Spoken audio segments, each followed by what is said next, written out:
Thank you so much, Nikola. You're always very generous with your welcoming words and calling me a legend when you are a legend here. Are we? Oh, so my microphone.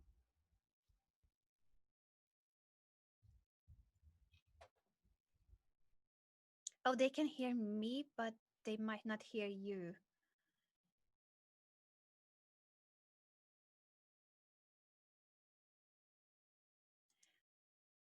We're gonna figure this out, guys, so that you can also hear Nikola. If not, it's gonna be a full takeover.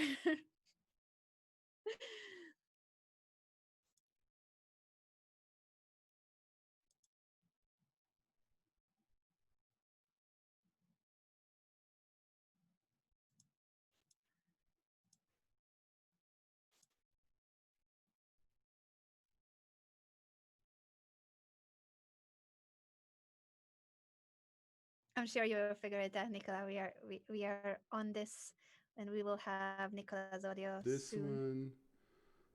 one. One, two, three, one, two, three. Okay, you guys should be able to hear me now. Yes, Anna I wish King. I could help, but I could hear Nicola the whole Wonderful, time, so I don't 25. know. Thank you, It's working. 2511. Awesome. Wonderful. Good. Well, it wouldn't be an Anna and Nicola stream without technical difficulties, right?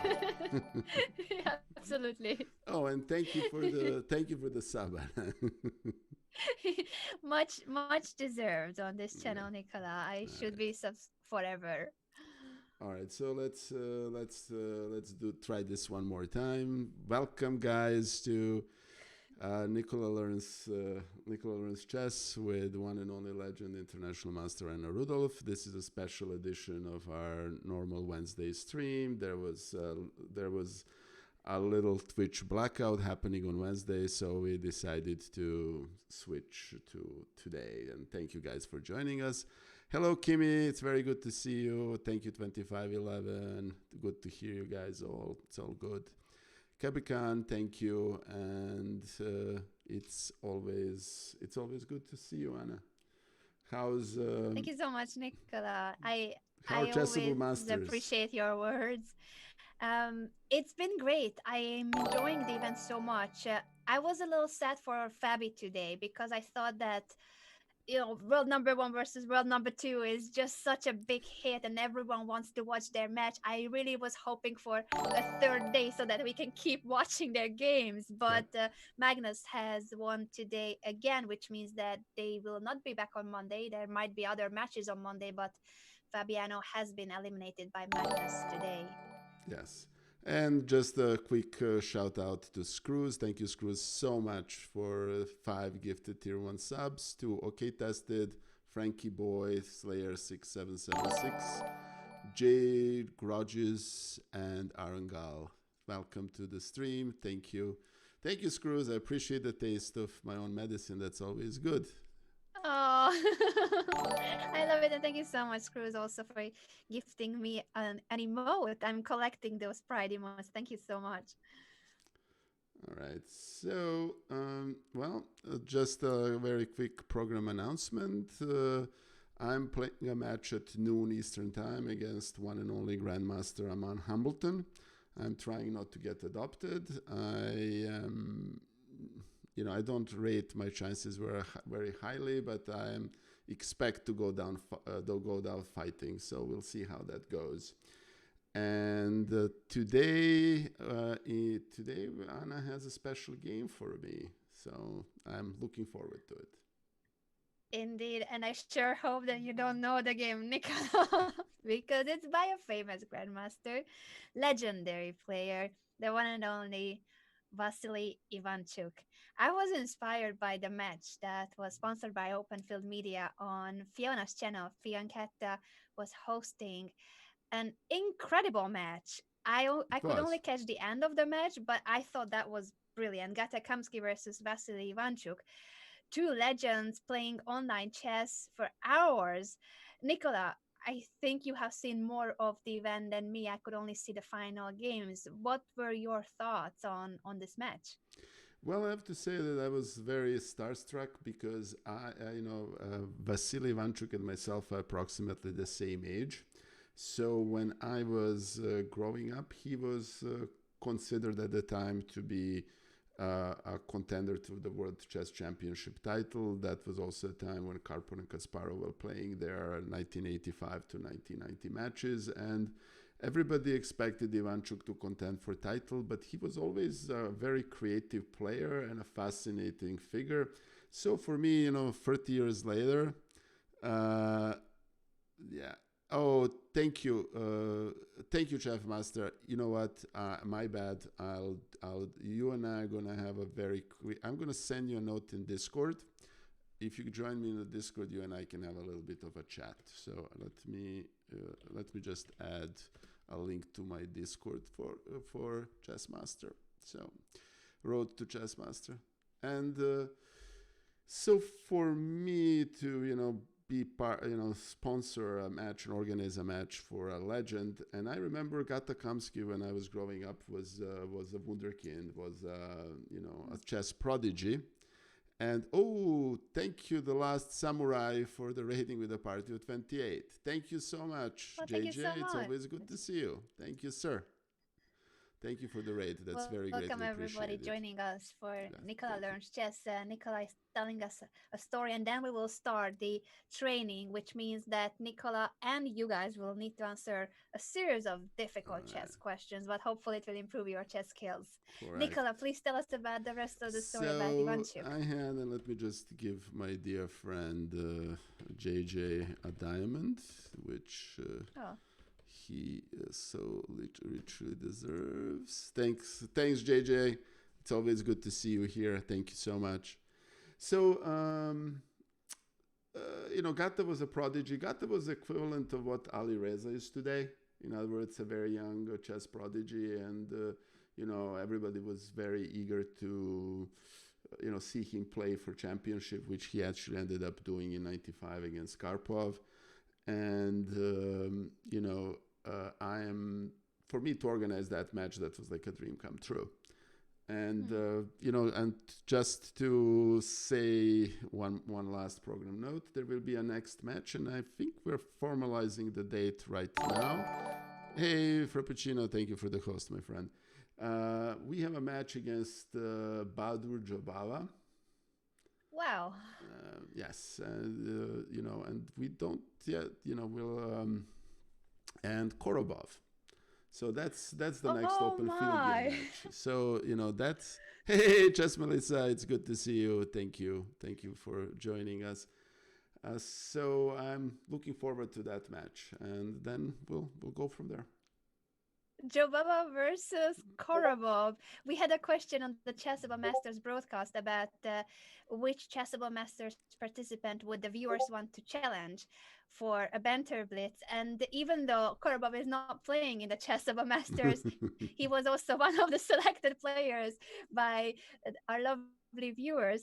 And the reason was it was a list of reasons. So when I read out the tweet, Peter Swidler added that absolutely he fully agrees and that Anton Korobov is a national treasure. Yes, he So is. his official title now is a national treasure, but I do agree. That's going to be an epic match, Jobaba versus Korobov. And what's very interesting, it's hey Dirkia, welcome to the stream. Thank you for joining us. That's very greatly appreciated. And to answer Frappuccino's question, we are doing this on today because we were observing Twitch blackout, which was which was basically a form of protest regarding the certain practices that we would like to see stopped. And to return briefly to the story about the match, the it was a fascinating match because both players play extremely well, and actually Gata was leading until somewhere midway through the match, and the match was interesting and very competitive throughout, which is what one can only hope to get. So, hey Daniel, it's good to see you. So, Anyway, Yeah, it was amazing. Even if I was trying to scroll back later through the broadcast to see the previous games, since I was broadcasting during the day, I could only catch the very end of the match. But even the interview phase, I thought was brilliant. I think I don't know if it was Vasily's internet that dropped or he logged out, but he couldn't come back to Skype. And then the whole adventure of getting Vasily back on the Skype call so that he can be part of the winner's interview. I think he ended up using his phone to to join the call, but then he wasn't showing the front camera but the other side, and it was just magical. yeah, no, and my best part of it was that we actually, and I'm very grateful for it, got raids from Botes Live and Hikaru. So we literally had 20,000 viewers dropped into the match, which was really nice. And most of these people are not, were come from the gamer community. And what was fascinating is that about 2,000 of those actually stayed for the interview, and that for me was very nice gesture, and it was very nice to see. So That's amazing to hear. yeah, Shout out to both Alexandra and Hikaru, sure, and of course Fiona for hosting these epic yes, battles. yeah. All right, so knowing a little bit of Ivanchuk style, I can only imagine. And am I white again? No, we're gonna be looking at the game that he played with the black pieces, so we Ah, can okay, flip the board. I let you flip the board. okay. That's the only thing I'm gonna allow for today as What? help. No, let me see if I need to remember how am I supposed to. Oh no, need to remember how to do it. Let me uh, know if you managed to flip the board. let's see. It's There should be so where you see white or black, the top right corner of the oh yeah, I board, see it. Yep, yep. and then Gotcha. there's Yeah, a I got it. wheel. Yep, thanks. I got it. Awesome. All right. So we are playing with the black pieces. Okay. Our opponent is just another 2700 rated Grandmaster Sergei Movsesian from the team of Armenia, Oh, earlier nice. Slovakia. Okay. And here we go. It's a Sicilian defense. Okay. I don't think it will be exactly the lines that you play, but I was thinking, you know what? I just wanted a Chuki game that is That's fine. a dynamic play with counter chances. So I ended up going for a line that is not exactly how Nikola plays, but I do know that you like the Sicilian, you're quite familiar with the general plans, I Yes. think. Yeah. Yeah. I actually mostly play this white, but I'm familiar with the lines, and this is a common con variation. So Yes, indeed, we are okay. in the Khan variation, so I don't have questions until here, which is gonna be our first big brain time. After f5, we need to find a way to react to this move if we react to it. So you're thinking in this position, Okay. Nicola, you have the black pieces, your opponent played f5, clearly attacking the e6 pawn. All right. What would your intuition tell you? And then let's think further. Okay. All right. So my intuition tells me, and I normally play this. Actually, I play this almost exact line as white. Mm-hmm. That this is pretty tough and aggressive, attack for against Black King. I Mm-hmm. think one possible option is here to basically play e5.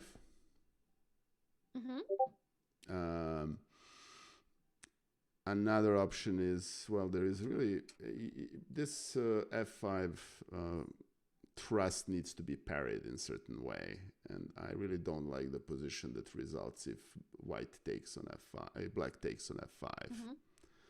So okay. I mean, I'm not immediately losing. D5 is pretty much covered. I'm asking a question of that knight. There is always this somewhat annoying possibility of a sacrifice on b5, Hmm. but that may or may not be activated this very second. So I think e5 is the move I would make. Hmm.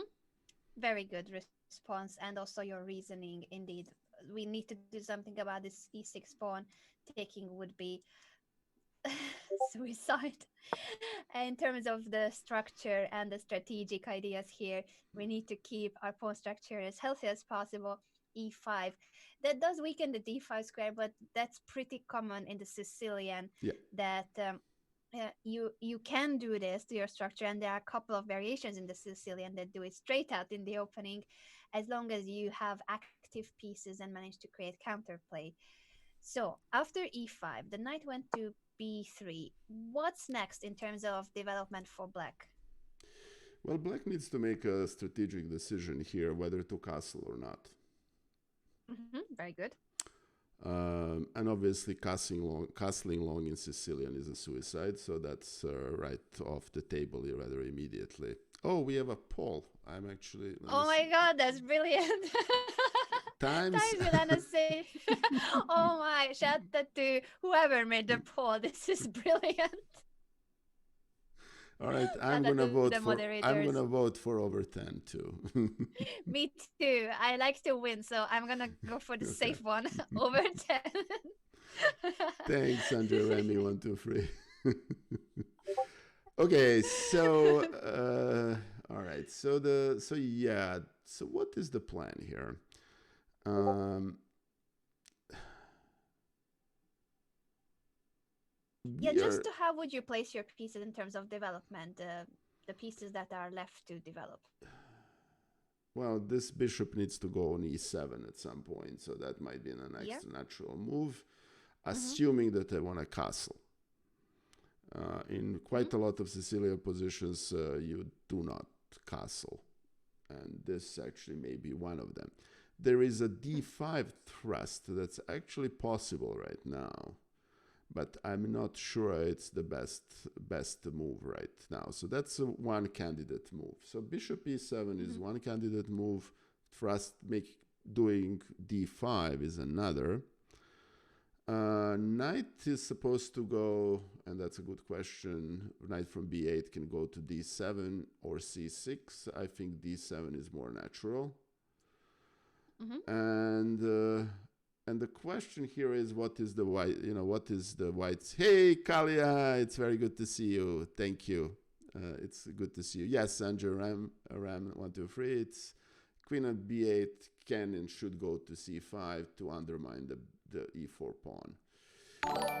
Hey, Saporic Water, thank you for the follow. Very greatly appreciated. Thank you so much. All right, so the question here is, do we play e7 and try to castle as quickly as possible? And there is always a possibility of a g4, Mm-hmm. which something tells me was played in this game. Could be Uh, the case or could be not. that's fine. I'm not on. And thank you, JVNWV. I'm not sure how to pronounce it. Thank you for the follow. All right, so I'm probably playing knight d7 here. I'm strengthening e5. I'm threatening to go to c5, and we'll go from there. So that would be my first move choice. Yeah, very good. Knight to d7 was played, and you already mentioned the setups. We can start thinking about knight c5 and such, but I think you were very good at just saying bishop e7 is very natural. If you want to castle, it's a must, but also if you don't castle, the bishop pretty much always goes to e7 Yeah, with the pawn structure like this. So in other openings, um, like with this setup it's already not the case, but just for those of you who are interested in the Sicilian in general, normally you would see fianchettoing in the dragons variation, but that doesn't normally include pushing the e pawn. And I think unless it's something very specific, it's logical that if you push the e pawn whether to e6 or e5 depending on the yeah, variation, you do want your bishop out on this diagonal. And if you want to free and cat it, then it goes more in harmony with a d6 pawn push and Yes. not the e pawn. So that's just a very general thing, but the bishop on e7 is perfectly fine here. And after king h1, we do need to take a decision whether we will castle or not. What would be your intuition? Um, since it's not like one is good or bad, I just want to know playing style wise, would you castle or not? Okay, and just a quick shout out to Yukon Husky. Thank you for the follow. And Chess Lover, it's very good to see you here. Thank you for joining us. So, will I castle here or not? Thank you for the follow, Chess Lover, too. Well, I think it's one of those situations in which one needs to. All right. Oh, and Hoff Believer contributed 20 bits, but overwhelming majority said over 10. Thank you, hopefully, for the support. And I think the poll has the right result. We'll see. We'll We'll see. see. So the question here is, do I play knight c5 first, basically, because I don't Hmm. see any way to improve the position. I mean, I can play h6, but that doesn't appear natural. So whether playing knight c5 is actually better than castling. Um, Hmm. yeah, and as Sanjaram 123 is saying, there is this g4, g5 motive that looks scary. Hmm. So, you know, and my understanding is that I'm black, I'm playing as Ivanchuk, correct? Yes. Yeah, I would assume that he would play knight c5. Knight c5 is an option. Okay, very And good. That's a 1 out of over 10. Oh, hey, y'all Rubs, thank you for the rating for the parity of 9. Thank you so much. Thank you for the raid. That's very greatly appreciated. And thank you, OMG, Selectra. That's always good. Thank you for the shout out. Okay, so, you know, the thing is, playing for black in Sicilian is scary either way. So, It is. yeah, and castling long, I've learned as white that I actually like when black players against me castle long because that's really Hmm. comfortable for white. So Yeah. alternative is to castle, right? To castle short. Or he Yes. castle long. Mm. I mean, knowing Ivanchuk, he can basically play anything he wants. Yes, it's true. Very true. He played neither, nor castle kingside nor castle queenside. But Okay. he did make a move that is kind of signaling that he isn't going to castle.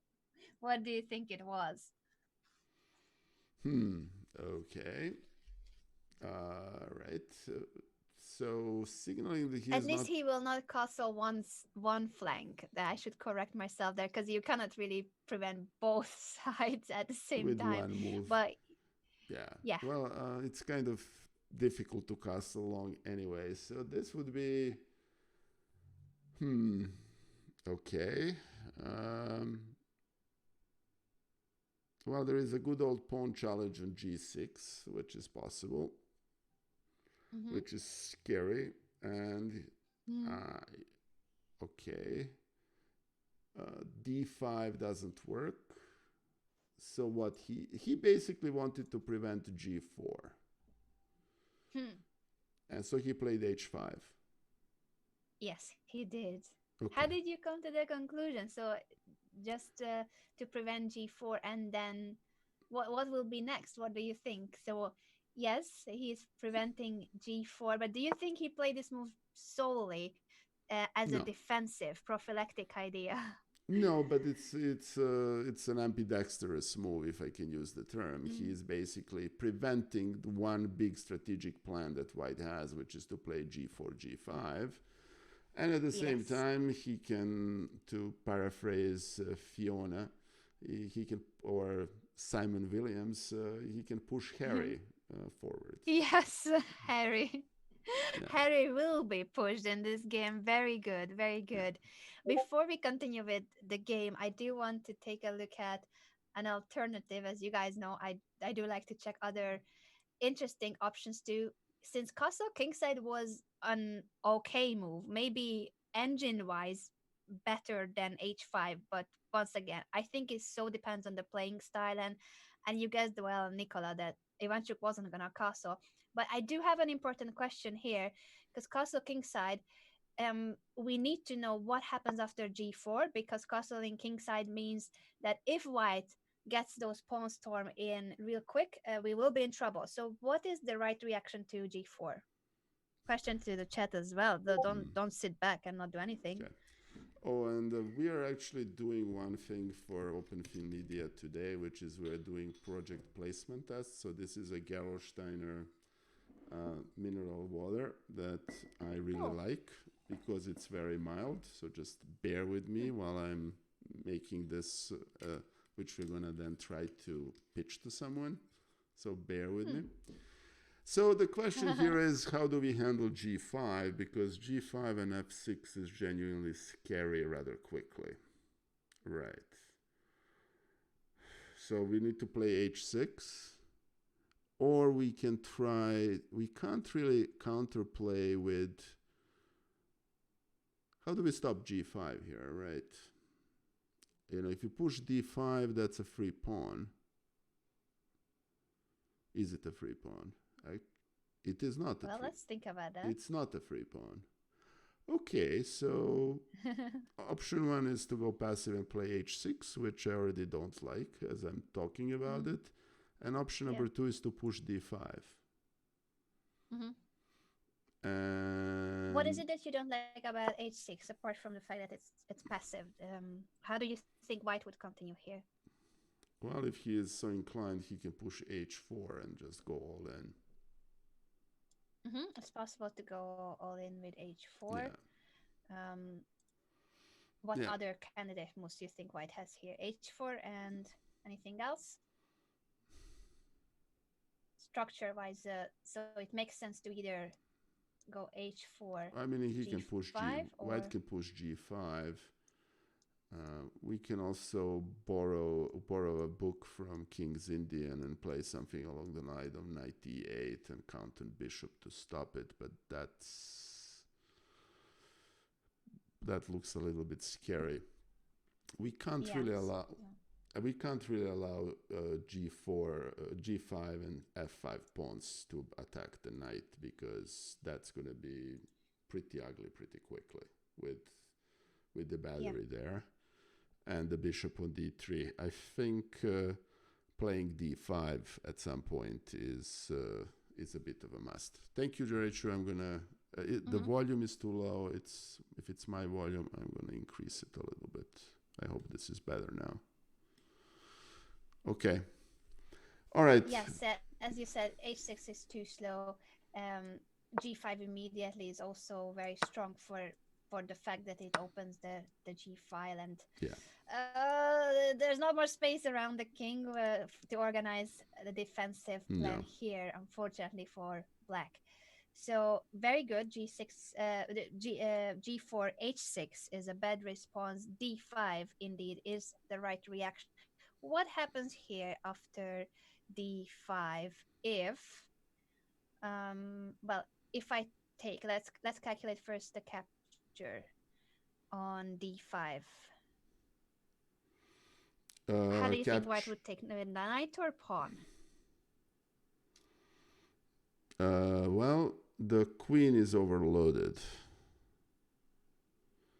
Hmm. because it needs to defend on D5 and on G4. Right. I'm not sure how Hmm. easy it is to take advantage of it. So if white can take with a knight, what do we do here? We can actually. Let me think for a second.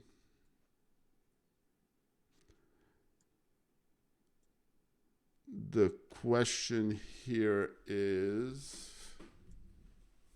Let me think for a second. Sorry, Anna. Sure. No, of course, this is a complex variation. Feel free to Yes. calculate. Um.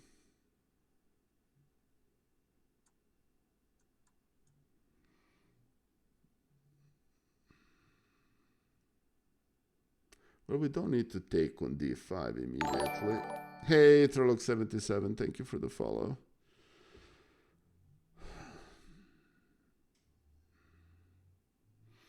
So the question here is, should white take first, and if yes, with what piece?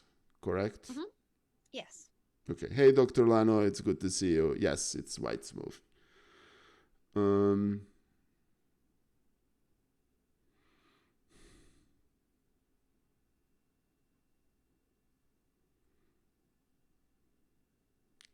it if I'm white in this position, the real problem is that I have this, or not problem for me, that this diagonal is pretty, and then I can reinforce that pin by putting the knight on c5. Presume if I need to. So it's almost tempting to say that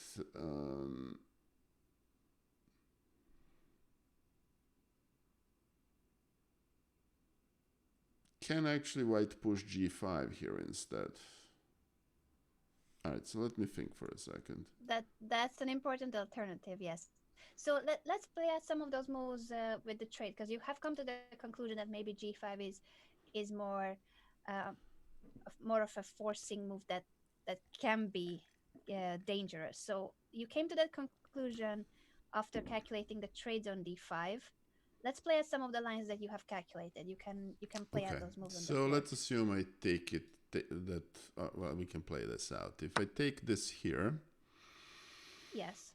okay, I have there is a pin here, and then if the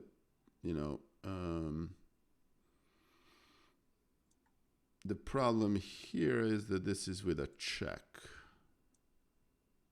which Yeah, that's a pity. Other than that, it would otherwise work. it would But be immediately winning. But what can I do here? I mean, this pin kind of remains. So, and obviously I need to move the queen because queen needs to defend the knight. And that is actually not a good position for black. So For the let's return simple reason that to I the cannot moment of defend both d5. bishops at the same time. So Yeah. black really cannot really take on d5 immediately, right? Or it can. But your intuition is good that that long diagonal is problematic for white. Yeah, I can. What I can do is, instead of taking, I can play knight on c5 and then basically reinforce the attack on this pawn by putting the rook there. That's one way to go. Yes. Yeah. Can you see anything bit faster? I like how you want to bring more pieces to attack d5. But can you see something that would be even more forcing? Okay. Well, I have an immediate threat is because this is really a nasty pin. I can play bishop b4, and let me take the and then I have immediate threat of taking on e4 and capturing the queen. And it's not immediately obvious what is the defense here. So that's actually very true. That's actually a pretty good move, I would think. Yeah, I think bishop b4 is one of the strongest because once you eliminate that knight, trouble with bishop d5. Yes. Very good. I think bishop b4 I think perhaps is the simplest and strongest. Another idea that black has here is e4, but I think bishop b4 is simpler and perhaps stronger in terms of like evaluation too. This I did want to just show in case we calculate this a little bit on what would happen if now white takes on e4. What do you think this line will lead to? If you calculate a little bit whether knight takes or bishop takes. What shall white do here? Well, white needs to take. Actually, white doesn't need to take. He can play queen e2, and then because there is that bishop on e7 is undefended, although it's ugly. Mm-hmm. If he takes with a bishop, then then taking on e4 and playing on taking on d5, that's kind of immediate threat. Mm-hmm. So the question here is it better to take with a knight? Mm-hmm. And if he takes with a knight, then I mean we can still take with a knight and then play knight f6, and then Yes. we're making the same threat, and then we can definitely reinforce it by rook d8. Mm-hmm. If you're asking me what I would play as white here, Yes. well, the issue with playing queen e3 is that there is knight g4, which is immediately ugly and immediately losing for white. Mm-hmm. Queen e2 is dangerous because rook e8, and then we need to move the bishop away. And if he takes on e4, there is also possibility of taking on d5 with a bishop. So in many ways, we're going to end up with a pin of some sorts, regardless of what we do. Yeah. Um, Seeing all those positions, all those possibilities, and the resulting positions from those lines, which color would you prefer to play with this position? Well, interestingly enough, it is black that all of a sudden has an initiative. So would you take black here? Yes. Very good. Yeah, I think black is doing very well here. Uh, Possibly an advantage. Um, quite quite an advantage, even though black is a pawn or two down. But it doesn't matter for all the factors you mentioned. This bishop on b7 will be a beast once we get to open up the long diagonal. So this is really sad for white, and for that reason, you were right that white should try to push g5 and not take on Yeah. d5. Yeah. Yeah. That. Very good. So what's going on here? Okay. Now I'm black again, I presume. Okay. Yes. No, that's fine. Um. Okay. So the question here now is,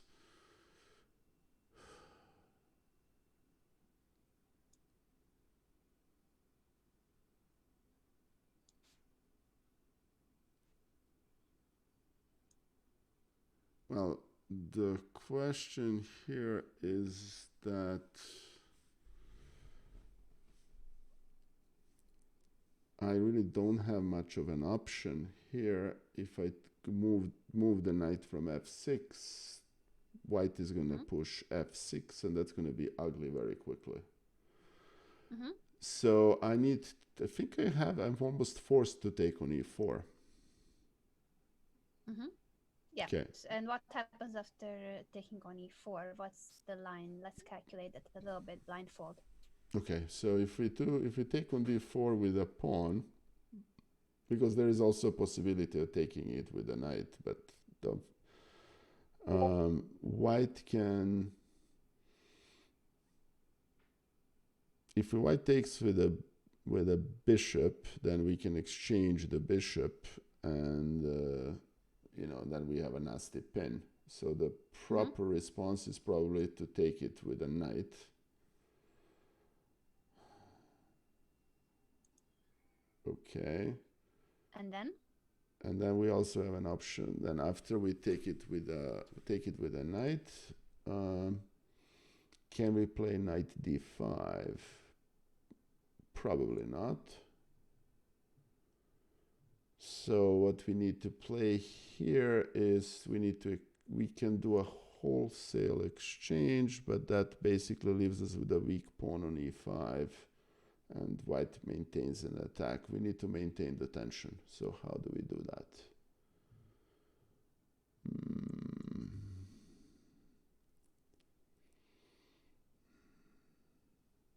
Okay, this is an interesting position, Anna. What's your conclusion on that? We can also play at the moves that you have mentioned. Um, I could. I have to take, so I'm probably taking with the d5 pawn. That makes the most sense. Mm-hmm. Hey, Ilvil83, thank you for the follow. All right, so we're taking this. Yep. And then presumably, because this leads to a rather unsavory pin that we're kind of trying to avoid. Mm-hmm. So that makes no sense. White is gonna take with a knight. And then we kind of have a decision to make. We need to move this knight. One option is to take, and then after bishop e4, now what do we do afterwards? We can play knight c5, and these two pawns are still poised to choke us. Mm-hmm. Or we can try to play something like this, at which point this is very mightily dangerous. Or is it? Let's see. Would you be scared here? Actually, that's actually an interesting question.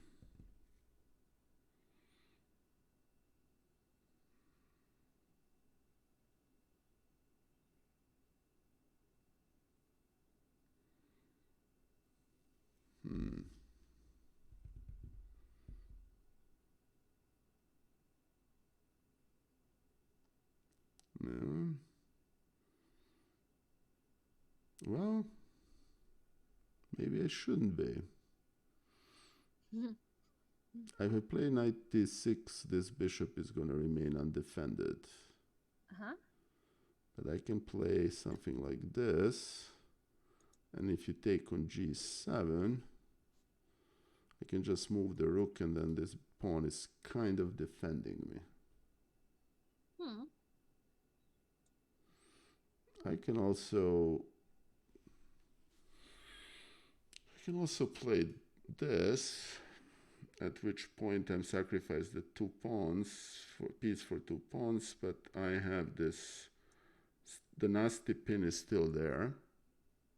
I can actually take it with the other knight. It's better. Right. And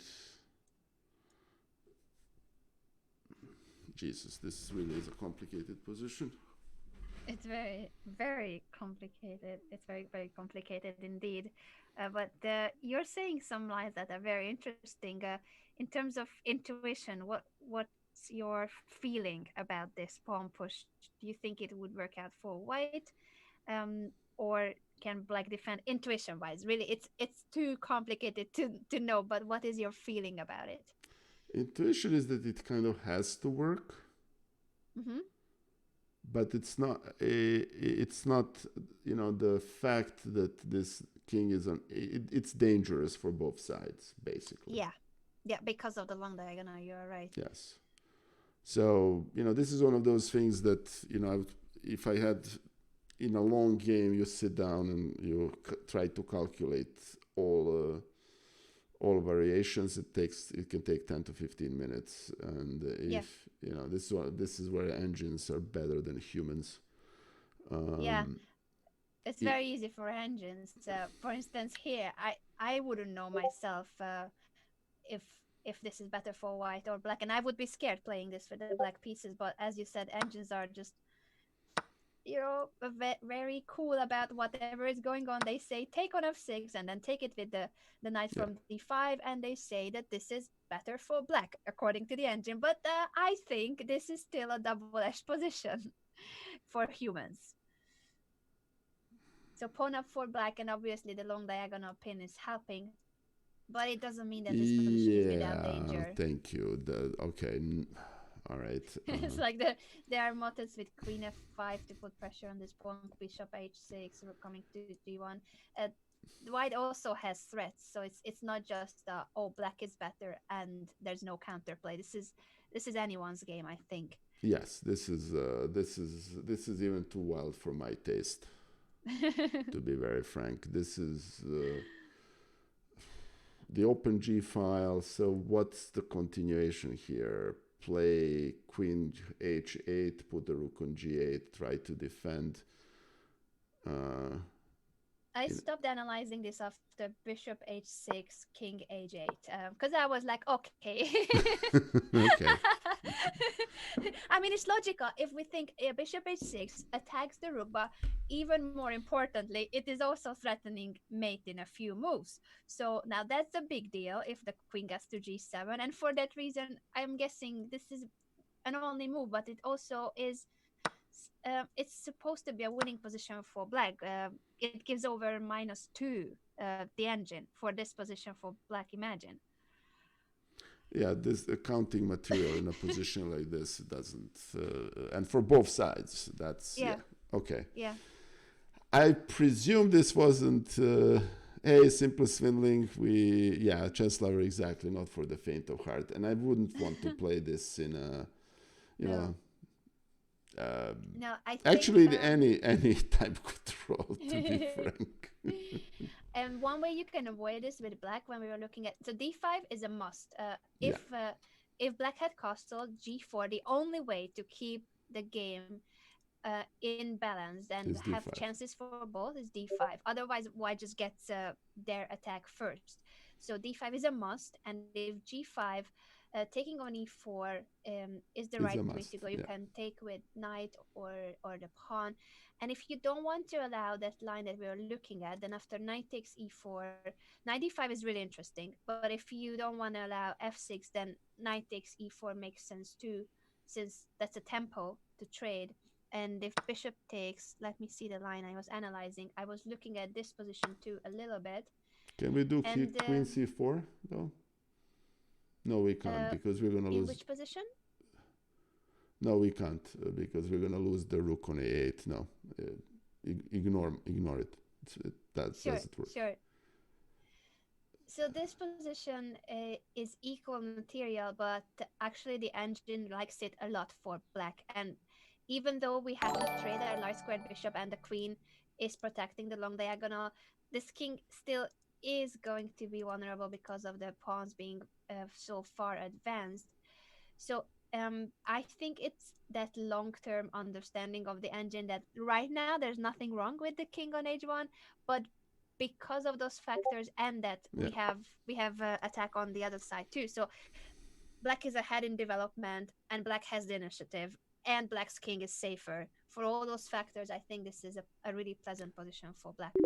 the most interesting part is that this was an all-in attack by white, and the black king appeared to be in danger, but it's actually white king is bigger trouble. And second thing Yeah. is, and I actually thought this, I didn't say it, but I can this knight on b3 is just stupid. Yeah, very good, very good. And maybe that's why we are holding like knight c5, because we don't want to trade that. You want that to Yeah, sit on b3 forever. yeah, Very that good that point. thing has nowhere to go. Literally, Yeah, he's very good, very parked good. in the stable. Okay, presumably this wasn't played in the game, and I think No. Of course not. okay. So you guys are getting more points for that poll result that we had earlier. Yes, we deviated after king h1 because Chucky played h5 and decided not to castle. I was just curious what would be your reaction to g4, because this is really important to No, know that you g4 need is to. d5. It's the only Yeah, move that saves the position. absolutely. Very important Yeah. point there. So after h5 in the game, now Mosesian played bishop to e3. Bishop g5 was another option, but just Okay. another way of developing the bishop. He decided it's better on e3. How do you think Chuki continued after bishop e3? Will he castle? Will he ever castle? Will he just do something else? What would be the plan here? Okay, so he can get cheeky and play knight g4 just because. Uh-huh. Um, And that's kind of a natural blitz, natural bullet move, right? Yeah. Um, D5 is still. Oh, thank you for the song, Dirk. We actually normally do not play songs during these streams, but I can refund this, or I can we can play it next at the next stream.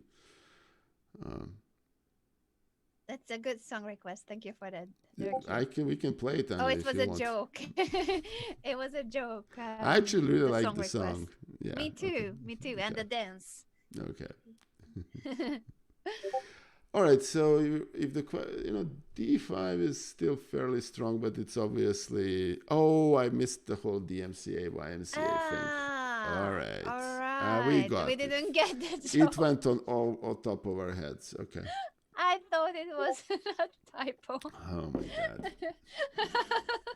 Yeah. God bless DMCA, but that's a topic for a different stream. Okay.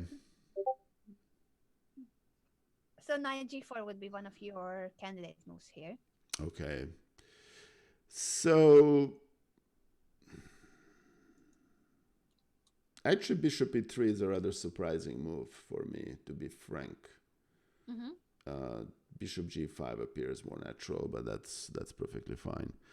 Um, d5 is still a strategically valid motive. I'm not sure it's the right move at this particular moment. Mm-hmm. There is always knight c5, which is, but as you mentioned, there is this. Why would we sacrifice a good knight for a bad one, which is which is that knight on b3 is just stupid. Yeah. That's what Grishchuk said. If I use candidate moves, I would lose on time every game. Well, Grishchuk has a point. It's Yeah, he does. it's on the other hand, he's a monster, so it's easy for him to say. Yeah. All right, so knight g4 appears like a normal move, and it's I presume that it would be followed by like something along the lines of bishop g1. Mm-hmm. I don't see any particular tactical motive here, and I don't think castling in this position. Actually, castling in this position is also possible because we don't need to worry about all those monstrosities that we dealt with before. Mm-hmm. So in a bullet game, I'll just probably just play knight g4 and see where that bishop is going to go. Mm-hmm. In d5, I don't think it's a valid option right about this time. Yeah, exactly, on style until he mates me. That's a very good point. Hey Vlad Chess, thank you for the follow, thank you for the sub, and let me just give you a quick shout out. I really enjoyed your earlier stream this morning, so please give thank you Chess Noob for the shout out to Vlad.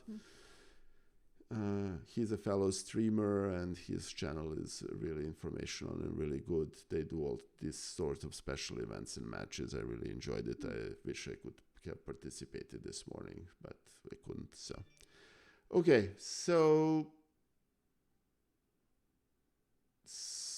Road to Chessmaster is saying, rook d8 first seemed good to prepare moving d5. So did Ivanchuk castle in this position just for my benefit? No? Okay. No. Even knight g4 is one of the best moves in this position. So your I'm trying. intuition's right. Yeah, I'm sorry, Anna. I'm trying to find a better move than knight g4. I'm not finding it, so I guess that's the move. I think that's one of the strongest. Knight g4 to force the biship to go somewhere, and then I you can sense a follow butt up with coming. bishop g5. Well, Chucky went for something else, but it also makes sense what he did, and definitely, as you were wondering, will he castle? I think he doesn't want to castle. And he's on king Ah, side, yes. Well, not king thanks. side. Okay, push Harry when you don't know what to do. That's perfect. And you were saying earlier that he was gonna push Harry further. So what's the point of h4? Well, actually, not you think of it, we've watched through all these lovely variations and how difficult it is for white to play this position because this long diagonal is open. Hmm. And opening a long diagonal definitely benefits black very significantly. So push h4 and then h3, and all of a sudden we have all these joys of this lovely diagonal opening. And to be very blunt, I don't want to say knight g4 is a throwaway move, but when white plays bishop g1 and then h3, you haven't really achieved much, and then you need to return Hmm. with a knight. So this, I actually like h4 as a move. I understand the logic. Uh-huh. So After queen h3, I'm not sure whether queen h3 is the best or not, but this was, now I need to add a blitz game at the Moscow Town Memorial. So Town Memorial in Moscow, one of the most renowned blitz events, and just in general all the chess tournaments in Moscow I think have a field of quite many of these grandmasters. So this was in 2008. The game is from the okay, Town Memorial in 2008. I'm just saying it's a blitz game because queen h3, I'm not sure that's the best, but h3 was gonna come probably, so white stops that, and at the same time white is spinning that pawn. Now I don't think Chucky had any problem with this, and he followed up with his plan. So, what is his plan? What could be potential plans here for black after white's queen h3? all right. I'm just gonna, for the record, I will never be anywhere near as strong as Sargisian, but this queen h3 move kind of baffles me, to be honest with you. Yeah, Mostasian went queen h3, and well, I didn't Hey, want to be, I didn't want to say it straight out, but yeah, I don't think it's a necessary move in this position. I mean, hey, and CJ back, thank you so much for the 500 bits. That's very greatly appreciated. Thank you. Yeah, and not just that, not necessary, but it only has worsened White's position, in my opinion. No, I'm with you. I mean, it removes the queen from the pin, so that's one thing. But on the other hand, the queen is now completely sidelined, as Yeah, the in, queen on h3. I'm not quite sure what he wanted. Maybe now that I'm looking at it, maybe no g4, g5. That would be a bit too much. But that would be the only way to take advantage of this pin, and otherwise, I really don't get why he wanted the queen on h3. okay. In any case, luckily for us, we only need to find out what Vasily played after queen h3. So, what could be some ideas here for black now that the queen is misplaced? Well, can we trap this queen to begin with? Huh. All right, let's see. What would be your thoughts on how can you take advantage of the queen? And the Iverson chess, thank you for the follow. That's very greatly appreciated. Thank you. Um, well, we still can play d5, Huh? which is actually probably a completely viable move right now. Is it? Yeah, it is. It is. Yeah, Actually, queen h3 only endorses it because the yeah, queen at least was protecting the d5 square, and now it's not. yeah. So, would d5 be your choice? Yeah, I think d5 makes sense to play in this position. Yeah, Uh, I uh, think d5 is the strongest and most logical. The queen has been moved to yeah, a more passive square, not controlling d5 anymore. yeah, Counter-attacking, a counter punch in the center is very logical. Also, according to the engine, would have been the best. So now we're gonna be looking at an alternative that Chucky played, which is also an interesting one. But this, objectively speaking, was probably the strongest and most logical, I think, yeah. for black. No, this is yeah, I mean, this is a visibly, I mean, I don't know what the engine says, but looks like a visibly better position for black. Yes, black is better here. I Okay. was looking at this position a little bit for like an example line. If white just tries to be a little aggressive, of course, taking might have consequences with the c file opening up. But I think black can just retreat the bishop. I was looking at now. What if white starts attacking on the queen side since black has on castles? If white manages to open up the position, we could be a little vulnerable. So I was looking at a5 here, but even in these positions, moves like rook d8, and I just simply left it at a position like this, where yes, even if white manages to open up the a5, black has at least enough counterplay because of the activity of their pieces. It's of course still a really unclear position, and it's not that easy to play for black in general when the king, well, it's still on e8. But I think at this stage we can almost consider castle kingside an option too, because the pawn on h4 is protected. The long diagonal has been opened up, so black's pieces are already active enough. It's only that the king is still on e8, and whether we can connect the rooks or not. What's your feeling about this position, Nikola? I was just actually thinking about what you were saying, and actually, Ed Eddy, JID basically said what I was thinking. If I were to choose whether to castle or play king f8, I'm almost to say the king f8 is better option than castling. Mm-hmm. Yes. And your reason is? Well, that rook on h8 is actually a very well placed, and then all of a sudden we would be activating this white queen there on h file instead of Mm-hmm. keeping it trapped. I think king f8 is almost like a motif in this position, a similar position in Sicilian. Yep. Yeah, Yeah, I very mean, good. I agree with you that the king on f8 will be safe enough, and the rook will be active because um, this pawn on h4 gives enough space, and once we trade or get rid of one of those bishops, we might even get a rook lift. Um, I think now the only issue is this hanging pawn, but there are tactical motives in the position, like because of the b3 knight that you pointed out, and now, for instance, just regrouping our pieces so that the queen comes to b7, attacking the b3 knight, so the pawn cannot be taken because it would be a double attack. And in general, we want the bishop queen battery would be really nice, I think, with the queen on b7. So these are, I think, really interesting positions where black should have at least enough compensation. It did not happen in the game, of course, and we are counting. hey Vlad, thanks for stopping by. It's very good to see you. Thank you for joining us, and looking forward to seeing you again on my channel or yours. Ivanchuk did not play d5, but he went for another aggressive approach, knight to Okay. h5. Okay. Yeah, all right. I was about to say what else is more aggressive, and I was like, he can't really castle long, so yeah, that makes sense. So what is he doing with the knight on h5?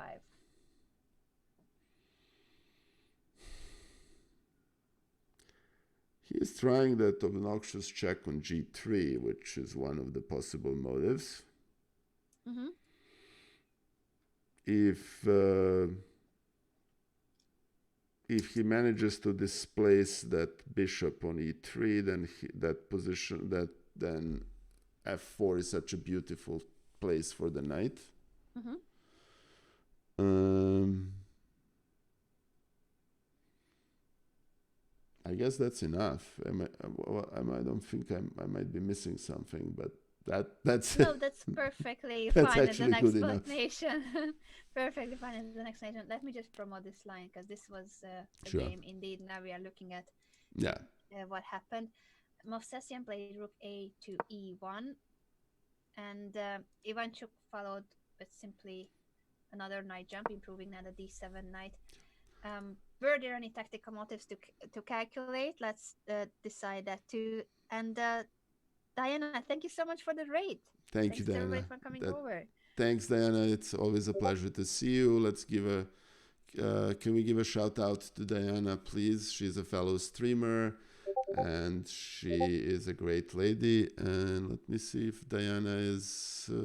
Let's get Lady a diamond. Okay, let's see. Yeah, thanks, Diana. It's very nice to see you. See you here, and thank you again for the raid. All right, so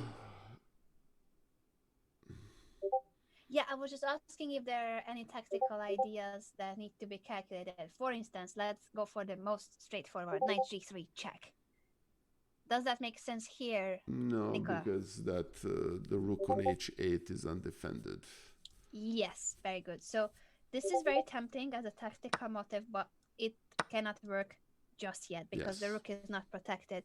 Still very important, of course, to keep those ideas in mind because sure. it means that if we end up protecting the rook somehow, then this will become a threat indeed.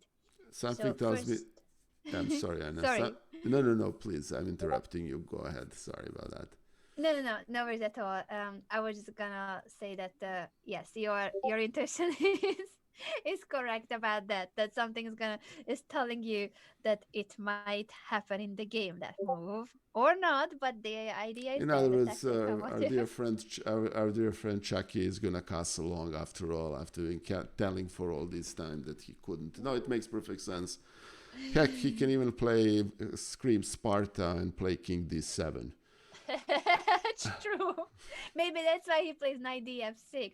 Because I was thinking, if we want to play for this tactical motive, why not castle immediately, right? No, he can play King D7. God bless him.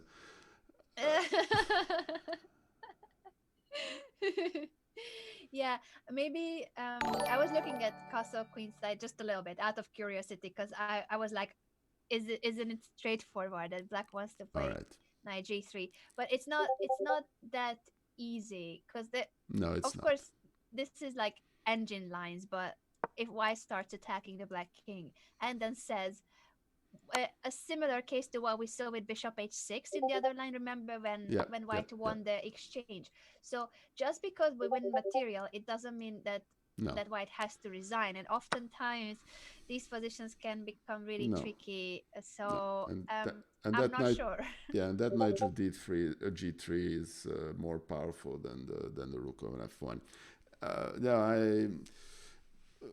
guys, if you haven't seen Elizabeth Pecht and Anna Muzic, who has it has the great set of streams in the play Hand and Brain against subs and viewers, and one is Miss Messi and another is Miss I don't know, whatever is opposite of Messi given the moment.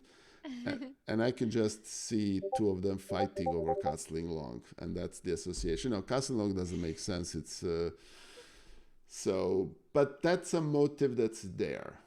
Yes, it's there. And it doesn't mean that the Chucky didn't castle later. It's just that immediate castling No, wasn't the best. He played knight df6, improves the knight, takes control of the d5 square. We can always also still go for the d5 push. So that's still an idea. And what happened in the game after knight df6 was knight d2. And now let's see, how will you continue, Nikola? yes, and simply swindling as Zavgosp Willy are basically saying it's Miss Solid that they call it. So Oh, it's Miss Messy and Miss Solid. Yeah, thank you guys. That's actually exactly right. Okay. So if that famous knight, poor knight on f4 b3 has finally decided to move, so it's destination c4, I presume, at which point it's actually uh-huh. rather annoying. So we kind of need to do some measures here. Mm-hmm. What would be your measures here? I think we need to push d5 now. What happens after d5? Let's just give it a No, thought. I'm not saying I'm going to push d5, but that's my first Uh-huh. association. That's your first. Yeah, the problem is that rook on e1 is rather angrily looking at my king here. Mm-hmm.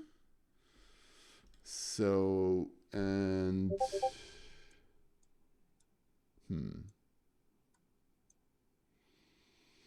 All right, while I'm thinking about this, I just want to give a quick shout out to the Raiders from Diana's channel. This is Nikola Learns Chess with International Master Anna Rudolf. Normally, these streams are every Wednesday at 5 p.m. New York time. We're doing this on Saturday because Twitch blackout was on Wednesday, so we postponed it for today. And the highlights of these streams is Anna torturing me, basically. Yes, welcome to the show. Welcome to the show, yes. But I also am, of course, encouraging the viewers to try to answer the questions I asked to Nicola so that you also improve your chess. That's the idea. Okay. All right, so if I play d5, I'm playing with danger here. But on the other hand, I'm stopping. I really don't want that knight on c4. Uh-huh. Because hits d6, hits b6. On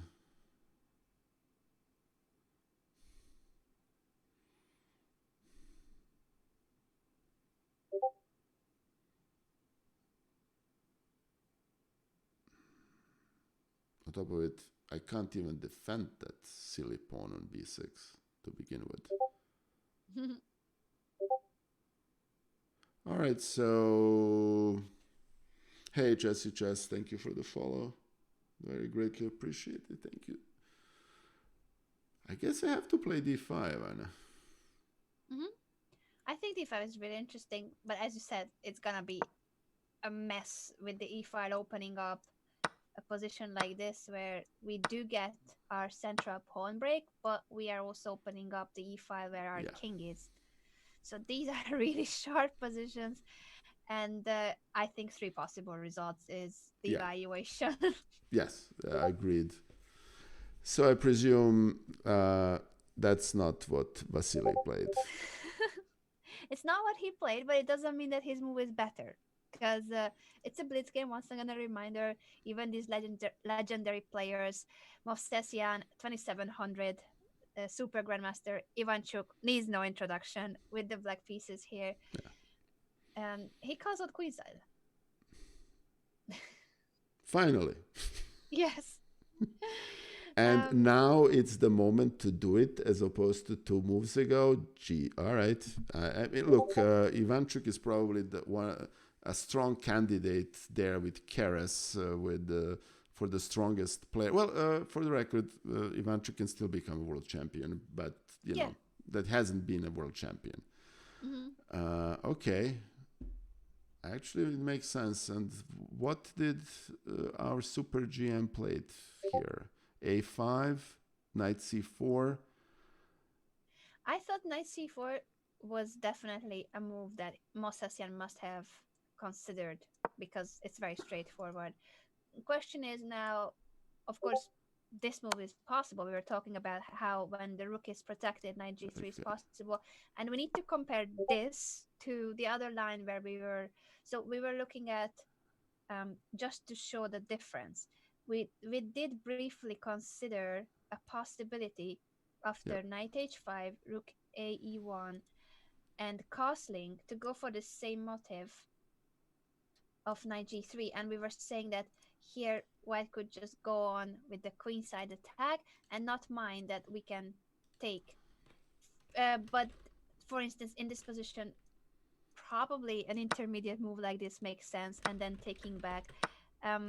So in this position, white is an exchange down, but white does have punching points like f6, immediate threats to win more material, and our structure around the king has been weakened. So this was one alternative, and now how does it compare to castling here, where the knight is already on f6 and this knight has moved away from b3. It was silly on b3, but it was helping the a5 push in that sense. Now knight c4 is the question, and how does this line compare? So if black wins the exchange here, do you think this is better or worse than the other position we looked at? For white? For black.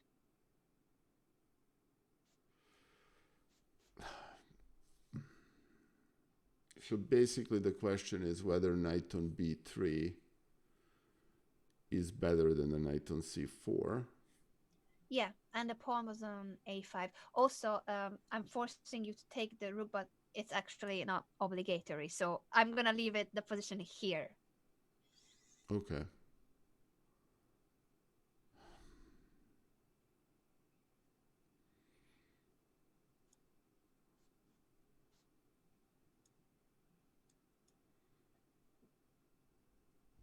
Um, I admit to being stumped, It's which an is incredibly messy position. um, okay. So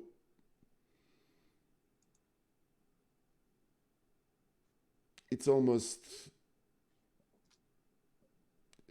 I mean that knight of then rook on f1 is not the best of rooks.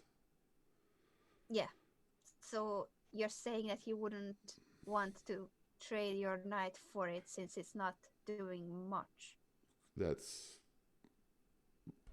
a thought. On the other hand, I have a very concrete threats here on against my king that I need to figure out how I'm gonna handle. Uh-huh. Because that bishop takes on b6 is a huge threat. Mm-hmm. Yes, it is. So And how can we deal with it? yeah, and Cooper hg3 is very bad very quickly. It can lose the queen, and it's not a good move, unfortunately. I wish. Hey, Sapper 91, very good to see you. It's always a pleasure. And Sapper has been a dear friend of mine, and I would appreciate if you would take a sword in my channel. Let me make that happen. So thank you, sir. Welcome to the mod squad, Sapper. It's good to see you, my friend.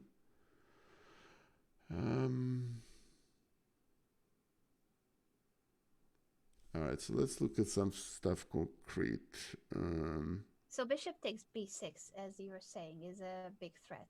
Yes. And how can we deal with that? Plus h takes g3 is currently also a possibility now that the king is not on h1 anymore. Correct. Well, we almost need to...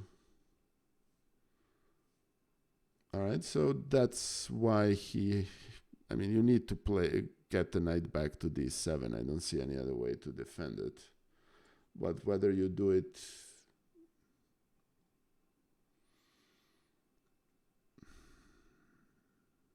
All right, so I think you need to take an f1 first, right, Anna? That's one of the options. Okay.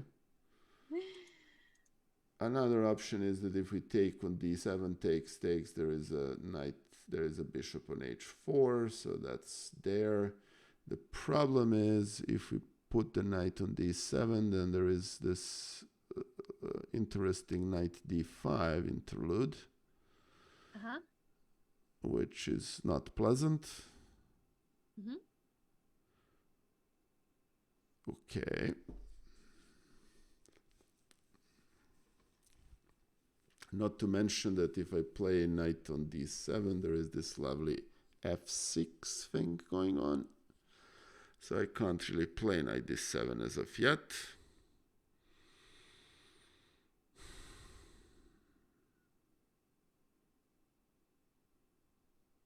Any ways in which you could do something about bishop b6 in an active way?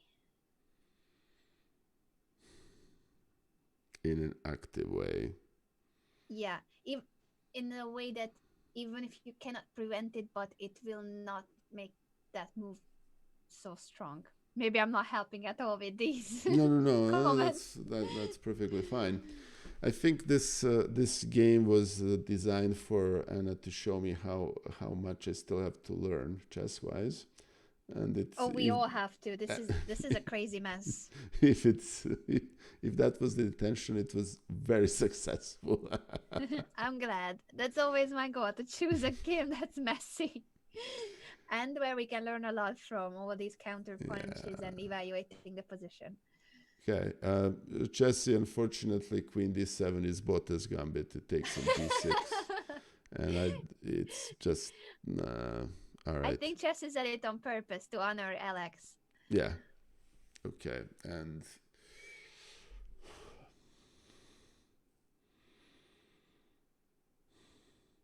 all right. So what can we do here? The Can I actually take on E4? Let's see. And if I can, what with?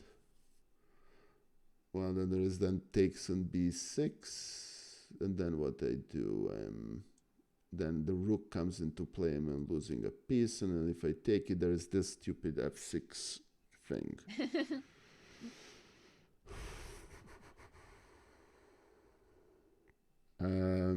I think the most active. Hey, Vituz Alberti, it's thank you for the follow. I think the most active move is actually to take the rook on F1. Actually, Yeah, knight takes f1 has to be one of the main candidate moves. I was just curious if you find any other way in which after bishop b6, because it looks impossible to prevent this unless you play knight d7. But if knight d7, well, the knight is in the air. F6 also, as you said, will be an option. If later there will be things about the not long diagonal, but the h3 ca diagonal. Sorry. Um, but yeah, h takes g3, just taking the piece is the main question after knight d7. So we cannot defend passively, which means that we cannot protect this pawn. Therefore, we either take the rook, the exchange indeed, or I saw in the chat, I think Nikola suggested d5. yeah. So let's calculate d5 because it is an interesting option. Well, okay. So basically, the way that works is white can take Take with where? There are many possibilities. white can take on b6 with a check. What happens if bishop takes? So let's eliminate that. Or what's going on after bishop b6? If it's bishop b6, then we need to play something that keeps attacking the bishop so that we don't lose the exchange, right? So what do we do?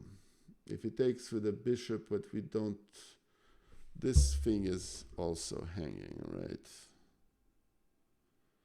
Oh boy, this is messy. So bishop takes b6. Our So we queen need to is hanging. almost the What do we do? only the move is queen c6, right? Is it?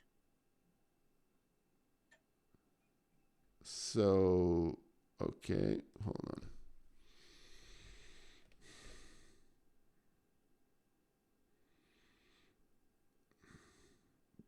Oh darn, we actually have to play queen b8. Do we? I don't know. So bishop takes b6. Let's see. Can we continue Right. with any active move? Active move with the queen being attacked. Okay. Yes. Chess Melissa indeed. Every chess coach quote. Okay. So we so what do we do here? We cannot. Oh my god! All right. So if we play, I'm gonna go with system elimination. We basically have four places where this poor queen can go. So this is number one. Okay. Mm-hmm. This is number two. Yeah. Can't go here, and this is number three. So it's actually three moves.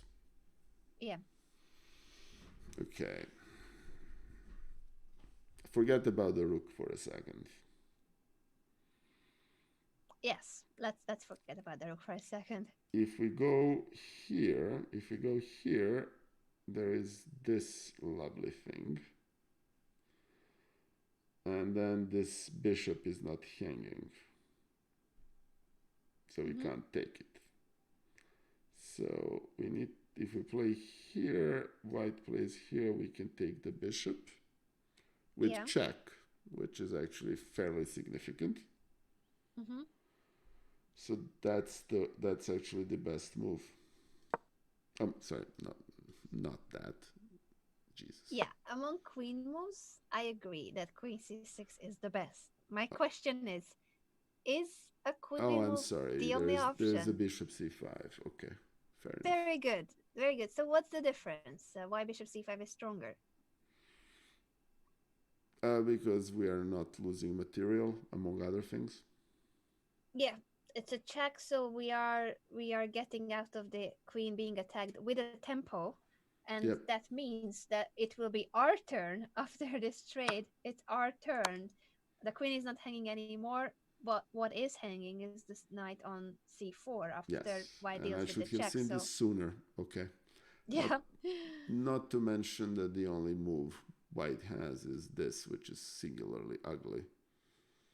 Yeah, knight e3 also has its consequences if white tries to cover with the knight. What would be the killer Well, d4? yeah. Yeah. So this position is decisive advantage for black. It did not happen in the game, of course, Okay. but that was the question. Also, yes, apologies. I forgot that this is actually not that simple still, because bishop b6, bishop c5. That's winning for black. But as you said, knight takes b6 is the other option, and that's a check that now it's gonna be difficult to do anything but move the king. Okay. That at So if least knight makes some takes, decisions easy.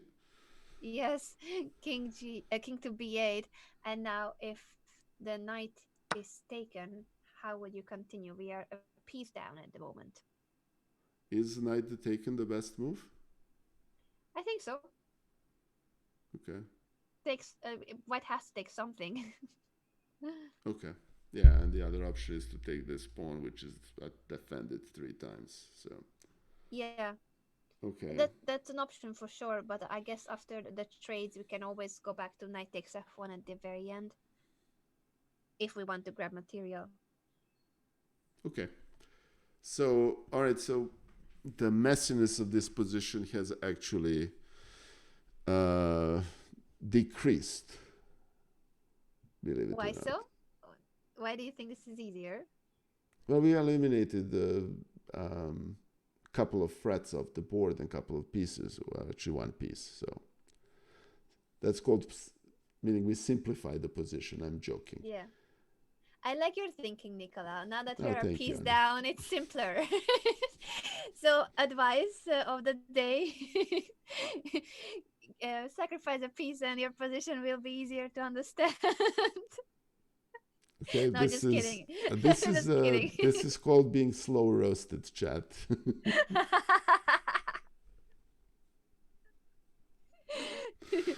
Yeah, Let's prove that we have something for that sacrifice piece. I actually can't wait for your next sub battle between Alexandra Bottes and Anna Rudolf, because and I'm gonna full thing is that everybody knows that Alexandra is a very hardcore roaster, but Anna has this slow roasting style that's that's as effective. I think whenever we stream with Alex, though, she is such a huge troll in a nice way, Yeah, troll she is. No, no, in her please. audience, that I feel like I should overcompensate. So she over trolls and I over am showing my only very kind side. So we never get to the point where I feel like slow roasting. But here on this show, yes. Yeah, no, no, I know. All right, so let's have some fun here. I mean, we're not gaining anything if we take that pawn on g3, right? And that queen on h3 is. Um,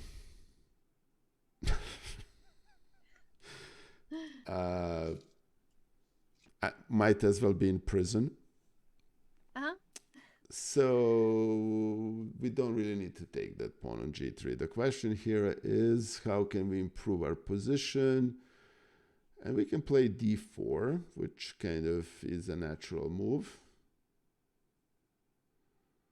Yeah, d4, and that means what are the pieces that are hanging after d4? There are only what, two knights and a bishop and a pawn and yeah, and so on. Yeah, so d4 is and d4 kind of snuffs out white's initiative almost completely.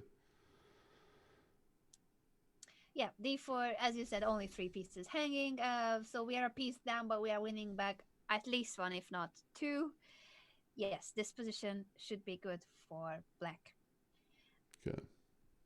After winning back the piece, of course, this h takes g3 will suddenly start making more sense to open up the h5. But first, let's make sure that we have the piece back, or even win an extra piece, because now it would be difficult for white to keep making good moves. I'm not sure that there are many here Yeah. after d4. I wouldn't want to play this with the white pieces for sure. No, that queen is not in a good shape. She has nowhere to go. Definitely. No. Okay. All right. So I presume this wasn't played. Of course it wasn't. Okay. Knight c4 was not played, but was a very important detail because that's a critical move. So black cannot just castle queenside without calculating the consequences of knight c4. So that was very important, and I'm sure that Ivanchuk did see that he was gonna push knight g3, and all these positions with d5 were important. Now, after castle queenside, white played king g1 to step out of the knight g3 check idea. Okay. And that means we now need to look for something else to play as black. All right. We can again. Can we? No, we still can't play d5. What would be your intuition move? And then let's think further. Intuition is I really want to play d5, but I cannot play because of that. So I might even play king b8 just to get off from that discovered check. Mm-hmm. So that would be one option. Okay. Another potential option would be to... Actually, I don't see any other options that make sense. I mean...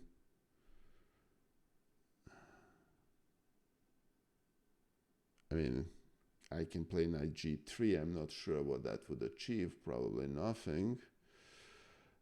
I hate to say there is only one candidate move, but I would that looks like a natural move. Yeah. Anyway. So your candidate moves would be then King b8. Uh-huh. With the follow-up being d5. And that is the strongest move in the position. Best to place the king on b8 for the reason that you mentioned. You want the king out of the h3 c8 diagonal so that there will be no discovered checks with f6. Okay. Well, do you think that Chucky played it? No. He did not. But in this case, it's a pity for Chucky that he didn't play it. Once again, it's a blitz game, so I'm pretty sure in a classical game he would have probably gone for king b8 first, because that's the strongest move. I think king b8 is really good for black. So good that I'm not even sure what white should do here, because d5 comes no matter what white plays. It's impossible to prevent d5. Yeah.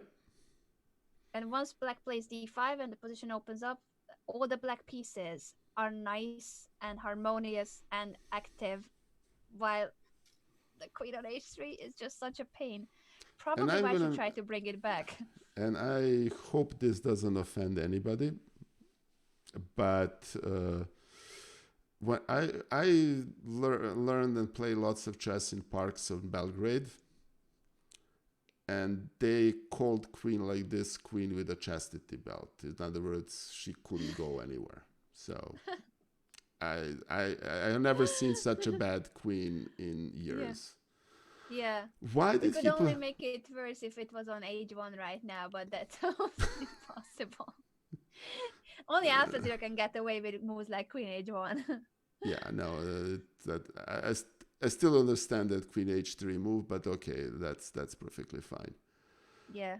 All right, But just so goes to show how bad the queen is that the engine, when I looked at this king b8, which didn't happen in the game, but when I briefly checked, and this is the strongest move, the engine immediately wanted to try to start the queen maneuver, bring it back from h3 because it's so bad on h3, you cannot leave it there. But then d5 comes anyway, so this position is really nice for black. yeah, that's easy. And simply swindling, I live in New York for the past 25 years, but I grew up in Belgrade. I've been to Belgrade, it's a nice Yeah, city. it is. I've Thank been you. to a couple of places in Serbia. I grew up in the south of Hungary and I played a Yes. couple of tournaments in Serbia because I think it's just like an hour and a half drive. It's so much the south of Hungary that tournaments in Serbia, some of them were closer to me than other parts of Hungary in the north of Hungary or the capital, even Budapest.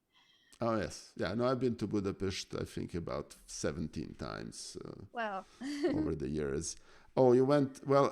Simply swindling. I have an admission to make, and Daniel and I have plenty of fights. You see, I'm Partizan Belgrade fan, and he's a Red Star fan. So ah, those are two soccer teams in Belgrade and big rivals. Anyway, so yeah. So I do know of the partisans. yeah. All right. So what did Chucky play here? If he didn't play,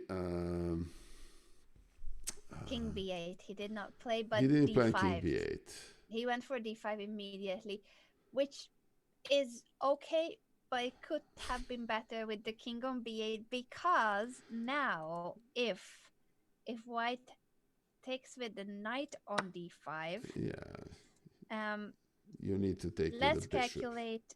Yes, Oh no, so you if can take knight with you can. takes, No, you uh, can't take with the knight. So what did he do? Take with the rook? what's wrong with knight takes d5 because you immediately realize that F6. this is not good. F6 intermediate move check, and this Yeah, is a problem. This is a big problem. If let's say king b8, we don't take the knight on d5, but we do take the bishop on e7. Knight takes e7, and rook F7, and it's this curtains. It's this is curtains. bad. This is very It's bad. curtains. Yeah. It's only a pawn up for white, but it's not about that pawn. It's more about how active white's pieces have become. And finally, this queen would actually be strong if it lands on e6. Hvala Borovnica 35, srećan praznik i tebi. Sorry, that's in Serbian. Yeah, Uh, I caught yeah, it. I do recognize Serbian language also in written. I realized that yeah, that's it's in written in Cyrillic. Serbian. So I studied Russian and I recognize some of the Cyrillic from Russian, sure. but I do know that there are differences also in some of the letters. Yes. I used to play that when we were going to Serbia for these weekend tournaments. As a kid already, all these tournaments were just every weekend trying to go to tournaments so that I could improve. My dad was taking all his time that he could to help my chess career. I can thank him a lot. But when I was Yeah. playing in the car when we were going to the tournaments in Serbia was that I was trying to read the town's names in Cyrillic. So there would be, of course, the road signs, and Sure. my game was that I would try to read what it says. But Okay. oftentimes it says in, I think, in both Cyrillic and Latin letters. So I had to just see only one of the lines and then figure out which letter Which was letter which. corresponds? Yeah. Actually, I have a very funny story about this. If I can Hmm. interject for a second, and Yeah, let's do Yasser's story time. yes, it's a Yasser stories time. So, and I'm actually gonna find that bag one of these days, and we'll bring it to the stream. So I have all these Belgrade tourist stuff from, from Belgrade, and it's among them is this very nice bag, which is basically with a single shoulder strap, in which and it's written Belgrade in Serbian, in Cyrillic. So in my building in New York, I walk into the building, and here is this young, very smart, somewhat bratty kid of all of 4, who is very proud that he knows how to read. So he looks at my bag and starts crying. Oh no. Because he realizes that he cannot read Your Cyrillic, and bag he because doesn't understand that it's Cyrillic, and then he's like, looks at his mom. Mom, I can't read this. What's wrong with me? And then, poor kid was so traumatized. But yes, so, yeah. Anyway, and the Cyrillic letters in Latin, they don't look that dissimilar. They're different, but they, lots of letters correspond to each other, like yeah. M and so on. So anyway, blah blah blah. So to That was a fun story. Poor yes, kid. Oh, I can imagine. yes. Anyway, so all right, so he played d5, and yeah, Yeah, I think knight takes d5. This is yes the question. If we can't take with the knight, then how rook. will black react? Can we Rook take? takes is Can an we take with a option. rook? Let's see. What do you think of this position?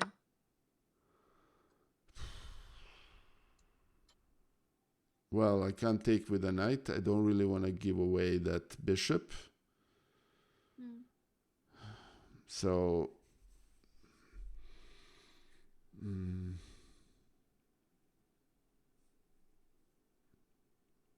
well, Chelsea, I don't. I think that bishop on b7 is actually stronger than both black rooks. The only problem with this position is that now that rook on h8 is undefended. Yeah, that's a pity. All right, so I take on d5, and With which that, piece? well, I have to take with a bishop to not to allow f6. Yeah, knight takes is still f6, and if bishop takes. And then bishop takes, and we can put it on here. Then, well, knight c4 is obviously no longer possible, but something like this is. Oh, it can't be played either. Sorry, obvious reasons. Duh. So what does white do here? Well, this at least has advantage that it's keeping that queen in a debtor's prison. Mm-hmm.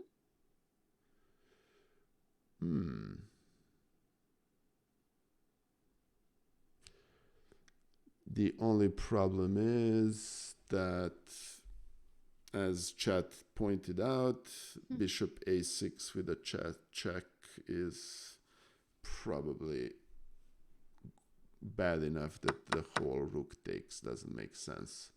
So yeah. we have to take with a bishop. Yes, unfortunately, bishop takes has to be played. So was bishop that, takes. So that was played in the game, I hope, or not? Of course. Why am I asking them questions? But then I like how you immediately know that it wasn't. This pawn is, well, like all bad pupils, I can see my teacher's face. True. I think yes, black has to take on d5 with the bishop, and then it's not that pleasant. So that's why the whole reason of king b8 being the strongest. Yeah. Prepare for d5. But it was a blitz game, so once again pointing out that so he did play with the black pieces, but he played d5 first, and Movsesian did not take with the knight on d5, but took with the pawn, and now that is different. That's different to what we have been looking at, how to continue with black. So basically, we're analyzing a position in which a 2700 grandmaster didn't find the right continuation. Okay, I'm deeply honored. Neither of them, because Chucky didn't play king b8, and then Movsesian didn't take on d5 with the knight.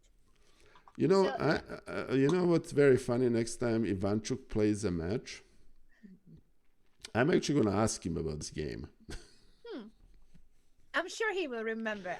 I'm pretty sure he's the one who would remember all his games. What was very funny is that he brought up some game that he played in 1997, and the non people who weren't exposed with chess, the gamers from the PogChamp community that came in, they were like, "What? He remembers what he played 30 years ago." All right, Yeah. so the question here is, what's the continuation here that's a huge difference? Yeah. Um, So what's the difference between e takes d5 and white taking on d5 with the knight? That is indeed the question. yeah, well, we can play e4, which is not obviously a good move, but just for the sake of completeness, um, we still cannot take on d5 for the Mm-hmm. same reason as before. No, Cooper. I actually help organize a match between Ivanchuk and Gatakamsky on Fiona's channel in Open Film Media, and was able to talk to him. And we'll organize another match with him because that match was such a huge success because he's a great character, and the VOD is there. It was played last week, actually on Saturday. So please, it's probably one of the best streams I have ever seen. I highly recommend it. I Yeah. highly recommend it, and I cannot wait for a rematch if there will be a match Oh yes. again with Ivanchuk. Yeah, I asked him if he wants to play against Karpov, and he politely declined. Whoa. We'll work on that. All right, so can we play here? Does it make sense to play bishop c5?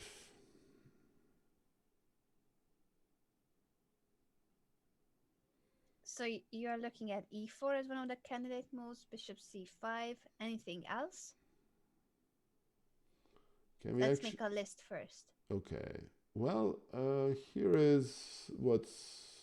Ah, I see what the difference is. Okay, good. So you play e4, and what do you take with? What do you think white shall take back with? Well, the annoying thing is, you see, what I was looking for is an ability to push e4 and then play knight g3 with an idea that this knight is not that knight on g3, the queen defends it. That's actually one of the huge motives in this position. Mm-hmm. The problem is that this stupid king on c8 is throwing crimpers into that plan, because if he takes with first there are two knights which kind of make that a little bit annoying. Mm-hmm. And did he play king b8 here finally, or? And I don't see any other difference. He did not play it, but he should have. Well, Very good. Very good job, Nikola. King b8 still is the strongest move. I'm very proud of you. yeah, That's great. King b8. Calm, but the strongest, because we do want to take on d5 at the knight. And all those lines too with e4. We need to move this knight away, and we cannot allow f6 with a check. Very good job. King b8, and black is better because this d5 pawn is not going anywhere. yeah. But something tells me that's not what's played. No. Have you reached Actually, chat? Have you reached number 10 yet? maybe even number 20. No, Okay. number 10. I wonder if anyone has been counting, but my guess would be that it has been Okay. passed. No, that's fine. All right. So, He didn't play king b8, but he did play the second best move. So another forcing move, and that's knight f4. okay. And Let's see why that's, this move is so strong. How shall white react to it? What options does white have? well, the queen f3 is distinctly unappealing. Mm-hmm. because you can push h3 and so on and so forth. Actually, so you almost Yep. have to you almost have to take that knight. Yeah. As much as we were complaining about the queen on h3, you are right that this knight, if white does not take the knight, it's just such a beast there. Yeah, Plus, now black pushes h3, so and everything you said is fully correct. yes, a knight g2 is even more fun. All right, so and I don't think it makes sense to take with a rook, so taking with a bishop is the one and only option. The problem now is that we have this check on c5 that's not, and okay, all Yes. right. So the idea of knight f4 was to. Um, well, to basically,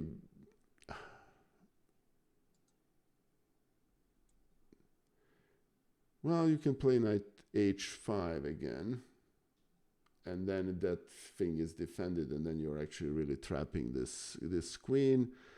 Also, you have eliminated the defender of the a7 g1 diagonal. So Yes, very good. that's the Those two primary things. reason. And by eliminating the dark squared bishop of white, this is what allows black to now be the champion of that a7 g1 diagonal that you have pointed out. And if we do get to give a check on c5, the king will have to go back to h1, which is where it's coming from, because there have been ideas, tactical motives through the h file. So this is getting hot in here for that white Yeah, king. and now after bishop c5, knight on. Oh, actually, yeah, knight on h5 is a monster move. Mhm. Okay, so the question here is, what does the white play here? White played knight e4, which at least controls the c5 square, so there's no immediate collapse for white. How would you continue here? Okay.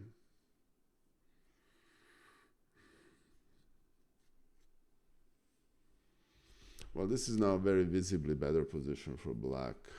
Um, and darn, that check on f6 is still annoying.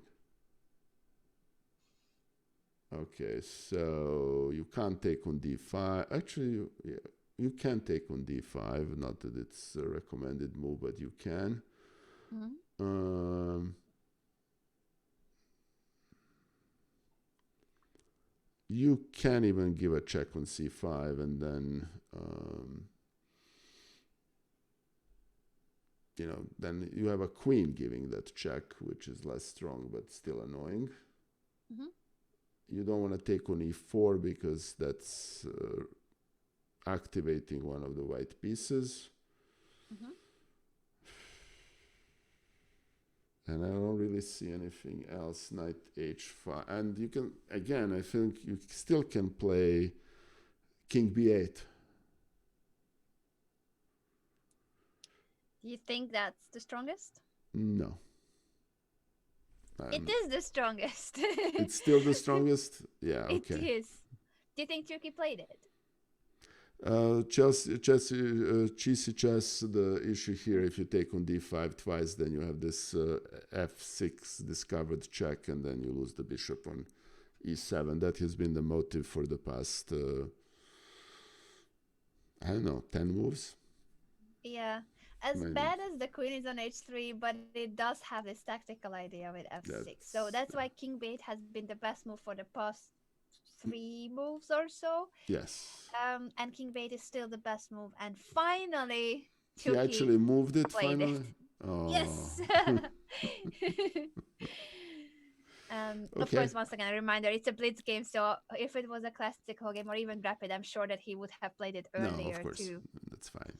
Though I have to Um, say, I watched Kamsky and Ivanchuk play a blitz match, and the quality of that match was genuinely unbelievable. I mean, yeah. okay. So the question here is, what does white play? Yes, if you had to defend this as a white, what would be your thoughts here? How to try to survive?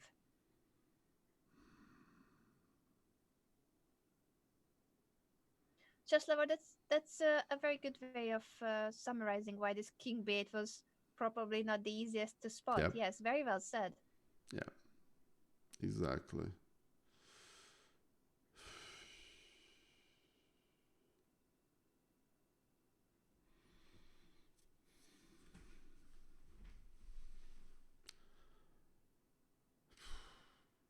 It's hard to find a good move for white in this position. What would be your main concern here? If it's black to move, what do you think would be the most unpleasant? Well, you know, the obviously d5 pawn is hanging, which is a consideration. Yeah. But I think I would really like to get that queen off of. I can't really effectively defend this pawn. I can actually take on f6. Mm-hmm. That's one option, and then the real question is, does it make sense to actually take it with a pawn and open the g file? Mm-hmm. If I'm white here, I'm probably trying to get that queen out of the dungeon and play something like queen f3. And I understand that I'm dragging myself into the pin, but at least because once the black king is no longer on c8, that discovered check, which was one of the reasons to play it, would be, that reason is Yeah, no now it longer there. doesn't have any any point. The queen on h3. It wasn't Yeah, strong before, but now even that one tactical idea is not available anymore. So very well said that bringing back the queen would be priority. And if white takes first on a6, at least then the knight takes d5 move. Well, bishop takes or g takes, but in both cases, at least if now black will want to take on d5, you need to give up the light squared bishop or wait with that capture, which is more sure. likely because we do like this bishop and we Yes. don't really wanna give it away. But this gives some time for white to bring the queen back, try to trade queens because trading queens when your king is in a problematic situation is also a good idea. So queen f3 to activate it, try to take on f4, try to trade Yeah. queens. I think that would be one way of trying to survive. Movsesian didn't play knight takes f6, which is going to lead to a bit of a trouble for him. So in this position, he I don't know actually for what reason, but he went back to h1.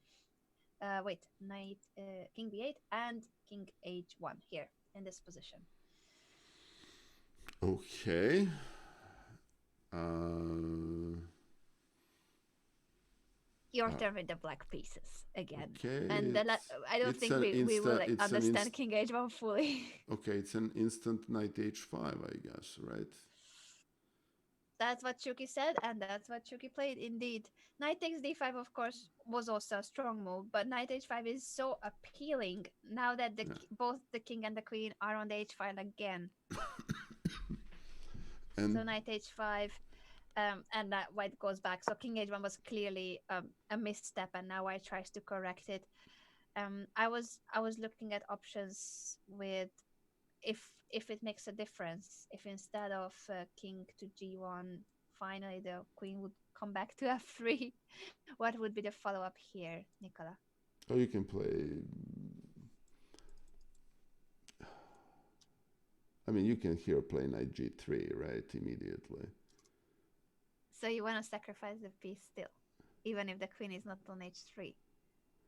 Well, There will be a mate there very quickly, I presume. Um, You have a very good intuition, but I'm gonna test your calculation because intuition wise, that's brilliant. Knight g3 is yeah. really strong. But let's try to calculate that a little bit blindfold, not until mate because it's not. I don't think that's easy at all. But just the idea. So knight g3, h Okay. takes. Okay. I'm taking with h again. King to g1. And how would you build up? mating net. Hmm. Well, I can play queen c8, but then you're gonna take on g3, and then I'm not fast enough, I think, Why queen c8? because I can give r play rook h1 takes, then another rook, and Ah, then come over with a queen and mate on h2. let's show it on the board because that is brilliant, and I didn't spot that. So you're faster in finding those tactical ideas than me. Look at Yes. this, very tricky move, queen c8, and Yeah. if I Hey, make Topic a Wizard. Yeah. Yeah. let's make a random move for white to demonstrate Nicola's idea. Beautiful, rook h1 Yeah. check, rook h8 check. Yeah. To then play rook h1 check Yeah. again, second rook sacrifice, and the queen goes to h8, queen h2, Yeah. mate. Beautiful. Yeah, that's beautiful, but it doesn't work because you take on g3, and then I don't have a follow up. I think we have placed this mate on the board for all the raiders joining us from Grandmaster Nehardit's channel. Thank you so much, Danya, for the raid. Oh, Daniel, thank you so much for the huge raid. Thank you, Raiders, for 544 viewers. That's very greatly appreciated. Welcome, Raiders. My name is Nikola Stoishin. I'm between 1900 and 2000 player, and I'm here with international master legendary Anna Rudolf, who is a famous chess commentator, a chess coach. She's also a chessable author, and also currently commentates for Chess 24, the big chessable masters. Thank you for the And kind words and nice introduction as usual, Nicola. We are here because of Nicola's show. Nicola is the star of the show. I'm just the co-host. It's called Nicola Learns Chess because Nicola does learn chess, hopefully, but you guys too. We want this to be a show where the viewers can learn just as much. So I always bring up hopefully difficult and exciting questions at the same time. We are looking at this attacking position that Ivanchuk played. It's Ivanchuk, Vasily Ivanchuk, the legend himself with the black pieces. And Nikola came up with this idea, Queen c8, with the threat being a beautiful double rook sacrifice. If we make a careless move for white, rook h1 check gives up the first rook, and after rook h8, king g1, rook h1 check again, the second yep, rook sacrifice to then get the queen to the h file and deliver checkmate with queen h2. That's yeah. brilliant. Yeah, unfortunately, as usually happens with my combinations, it's white has a way of preventing this from happening, but it is a very nice motive. And just one last thing, this is part of Nicola's chess series, which is actually happening every Wednesday at 5, but we moved this for Saturday because of the Twitch blackout. So that's why we're doing this on a Saturday, and it's very great to see you guys here. And incidentally, this is a game that Vasily Ivanchuk, one of the legends of chess, he's probably one of the strongest players not to become a world champion yet. He's very much an active player. So, and he played this in 2008. So, anyway, all right. So obviously Queen C8 doesn't work. Let's refute it. Let's now find the. Uh, Actually, you already said it, but if you want to repeat yeah, for those Knight who weren't G3. here before, knight takes g3, Yeah, eliminating the pawn yes, that was creating the yeah. mating net. And I cannot see my toes. Thank you for the follow. Thank you for pre-Hansi Leaf and Unconventional and Railbird and CyberRaf and Glider 524. It's very good, you guys, to see this, to join us for this stream. And thank you, Danya, again for the huge rate. That's very greatly appreciated. And Thank you so much, Danya, and we hope that you had a great time yeah, streaming. And once again, all of you yes, joining us, thank you for being here with us, and hope that you will stay to learn something from Ivanchuk's game. yeah. All right. So taking g1, queen c8 does not work because of knight takes g3. How else can black build up an attack? We have just sacrificed the piece on g3 just to show it to the raiders because that happened right before Danya came over. We gave up that knight on g3. That's how we opened up the h file. So we better We Well, better we have justify yeah the piece sacrifice. we have this bishop c5, which is actually a mating threat. Mm-hmm. And thank you, Nazarini, for the follow. The question here is after actually that's pretty good threat because white can take with a knight, Mm-hmm. and then it needs to sacrifice the rook, and we have actually a rather beautiful that we win the queen. Yep. So So rook f2, and then black takes with a pawn and takes with a queen, and then a rook h1 wins the queen. beautiful. Yeah. Beautiful. The king will have to take the rook, and then the queen is unprotected. Very nicely done with that tactical motive. Good job. Bishop c5 wins the game indeed. All right. Thank you, Borovnitsa. So Borovnitsa 035 had made a comment in the chat that's very beautiful. I have a doctorate in literature, and my doctorate is actually about postmodern ethics and the novel, and it's based on the work of Emmanuel Levinas and Mikhail Bakhtin. So one of these days, I'm probably going to include that as a part, as a part of one of my streams. So thank you for the reminder. That really is another life. That was more than 20 years ago, but I would have to do that once. Yeah. All right. So, hey, chess lover, thank you. All right. So I presume this wasn't played, Anna. Sorry for the, I haven't heard about Levinas and Bakhtin in many, many years. No, of course, I of had to do course. this. So That's thank a you. really interesting detail. I didn't know about that myself. So I'm learning a lot here too. All right. I am happy to be learning. So what did he didn't play queen f3? Is that what we're concluding here? Yes, Movsesian. So Sergei Movsesian with the white pieces, Vasily Ivanchuk with the black pieces, and Movsesian tried to get out of trouble by moving the king out of the h file.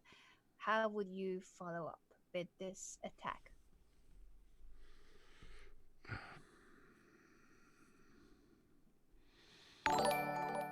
Hey, Chahir 37, thank you for the follow. That's very greatly appreciated.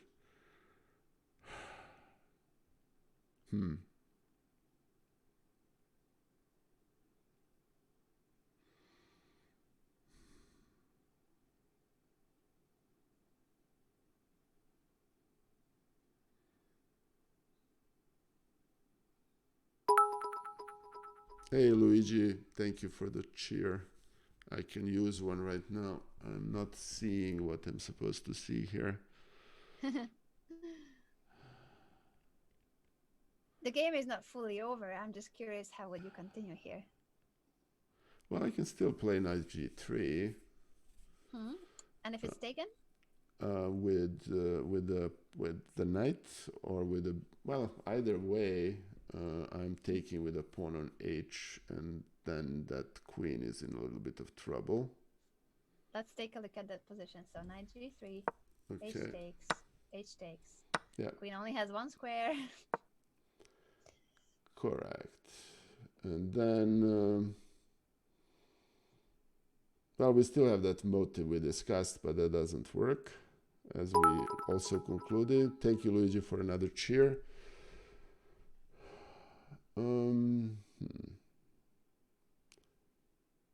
I thank you, Luigi, for the kind words. That's very nice of you. Thank you. Oh, thank you, Luigi. That's very nice of you. Well, we can try to play rook h4 and double the rooks on h8 and threaten mate. And it's not immediately obvious how white can prevent it in time. Yeah, very true. That's one of the solutions. So rook that h4. probably, yeah. And takes on g3, mate. Takes on g3. And then it's kind of, it's game over after the rooks appear on the h file. Yeah, I think this is, yeah. So I don't see anything else for but he can take, he cannot take on f4 with a queen. So I honestly, I don't see I don't see how white saves this. I'm afraid white cannot. But the game continued because knight g3 and the knight was not taken. Now, we will look at that in a second, but yes, Okay. it's true that after queen g4, rook h4 is winning. Also, what you said in the other line, bishop c5. So both of those ideas work here for black. It's game over. Knight g3 is so strong that Movsesian could not take it. That means the queen will get stuck on h3. This rook is hanging, and the attack goes on. White played rook to f2. What's next? What's next with this beautiful queen on h3? Oh, jeez. Okay. Stalemated. It's almost like the king is completely stalemated, nowhere to go. A queen also has barely anywhere to move. No, that's all because of the knight on g3 and the pawn on h4. Yeah, and for the record, for those of you who are joining us later, that queen has been stuck on h3 for the whole game almost. It's just Yeah. okay. So the question here is how to follow up here. Yes.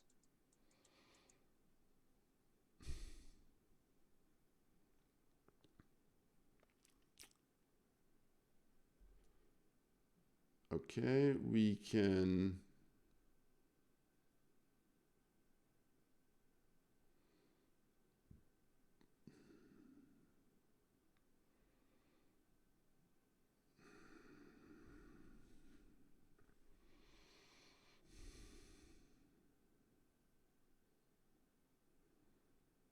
Well, taking. I'm actually. Let me share with everybody here what my thought process is. I think that's probably useful. There is a motive of playing bishop c5 Mm-hmm. because we have this pin. There is a motive possible of taking the pawn on d5, but somehow in this position, counting pawns, I don't think that makes that much of a difference. Mm-hmm. Uh, we can even play something like g5. Mm-hmm. What's the And idea of it g5? takes here, we play bishop c8, and that queen is gone. Um, Actually, you know what? We can play bishop c8 without g5, and basically ask white how is he gonna defend this pawn. Mm-hmm. Possibility. That's might actually be the strongest move. Let's see. I'm gonna test you now from the white side of this position. We know the threat. You've said bishop takes f5. That would win the queen. So we better find something for white if we want to survive. Yes, and incidentally, this is a recurrent motif in these streams. It's Anna basically saying yes, but, and then yeah, all right. So what can we play here? How do we save this queen? Taking doesn't work for other obvious reasons. This is one possible candidate. Mm-hmm. We cannot take either with knight or a pawn here. Mm-hmm. Um,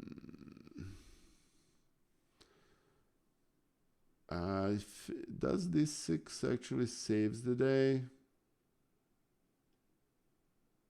Probably not, because I can take with one of the pieces and that's enough. Mm-hmm.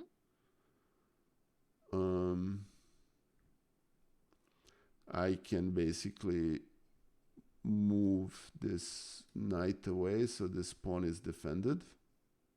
Mm-hmm. And that's probably the best move. So knight to d2, that prevents bishop takes f5, Yeah. and then at least we are not losing the queen. And d6 was your other candidate move. What's going on after d6? What was your calculation? If we go place d6, I can just take with. I can take with a bishop, and that should be good enough, right? Oh no. Oh let's see no! that. Let's see that position a little bit. because it's interesting. Because there is this threat here. So I need to take with a queen. Okay. Can you? Oh, I can't. I can't take with a queen because of the knight for also rather obvious reasons. But what exactly is the threat here?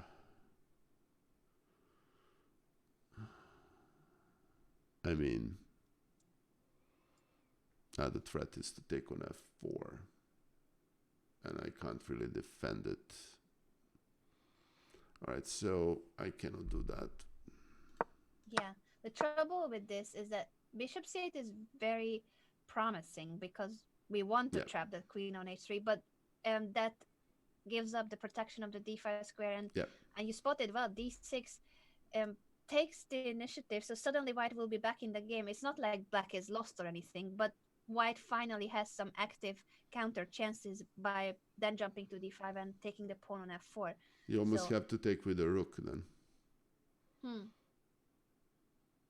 Yeah, but after having seen these lines and the conclusion that we Yeah, don't want to bishop allow c8 knight is cute d5. but doesn't work. Yeah, and the other move you said earlier, remember what other candidate move you had? The other candidate move was to play g5, right? Because if that pawn is taken, Because if that pawn is taken, then actually bishop c8 does work. So that's the move. g5 is very strong, cannot be taken because of bishop c8, so the Yep. same move but different move order. And if it's not taken, I'm just gonna color. I'm just gonna color what's going on the king's side. Yeah, if it's not taken, then boy, this is ugly. It really is. Finally, Mosesya moved the queen away from h3, so we have a little bit of an improvement for the queen. But in this position, what do you think would be Chuki's move? What would be your move, intuition-wise, after queen g4? There's nothing concrete. There's no winning move. I'm just curious, how would you keep making progress? What would be a setup, an idea? Okay, I can play h3 and threaten to push on h4, but then I have this rather annoying he can take on g5. So actually, can he take on g5? Probably not, because then he's gonna lose the knight if he does that. So I can do this. Okay. Oops. Sorry, guys. What would be the best move for white after h3?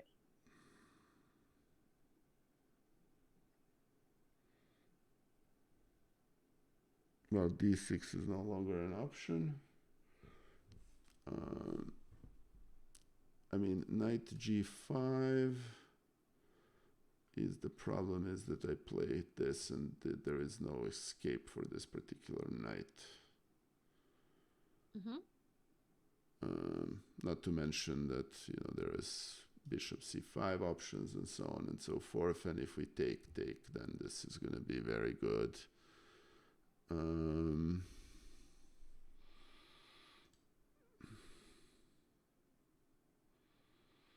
So that's one option.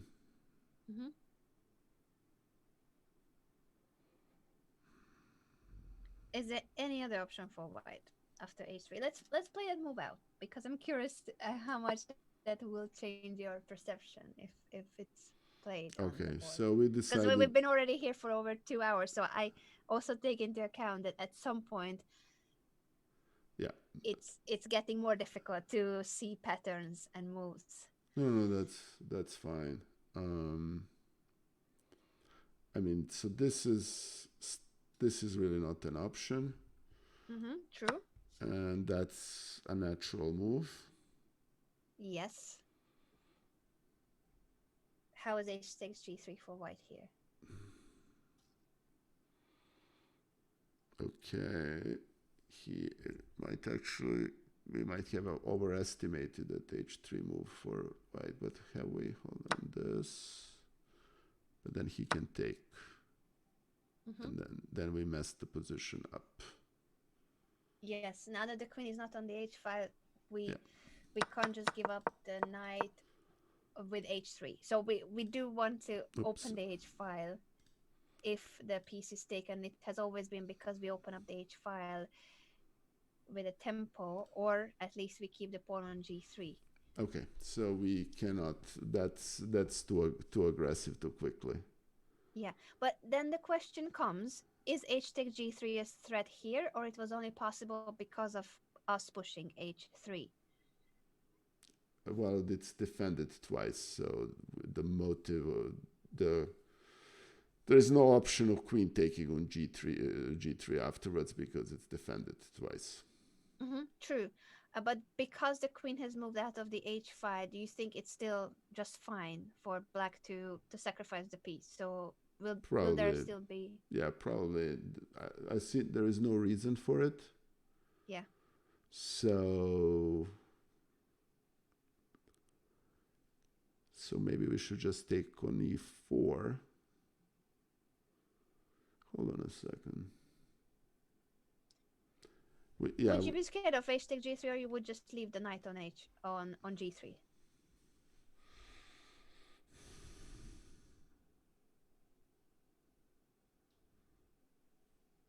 Okay, hold on.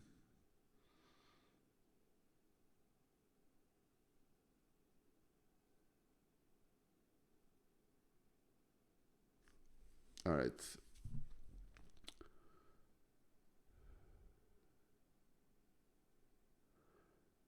I really don't want to be exchanging pieces in this position. Very good. And you don't want to exchange pieces because every piece is exchange. Hey, Levark, thank you for the follow. Very greatly appreciated. Thank you, my friend. So,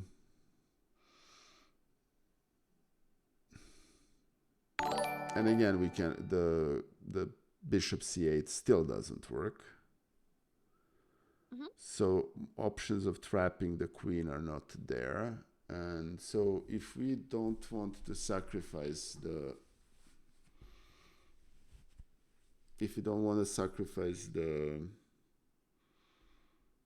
knight, I mean, we still can. All right.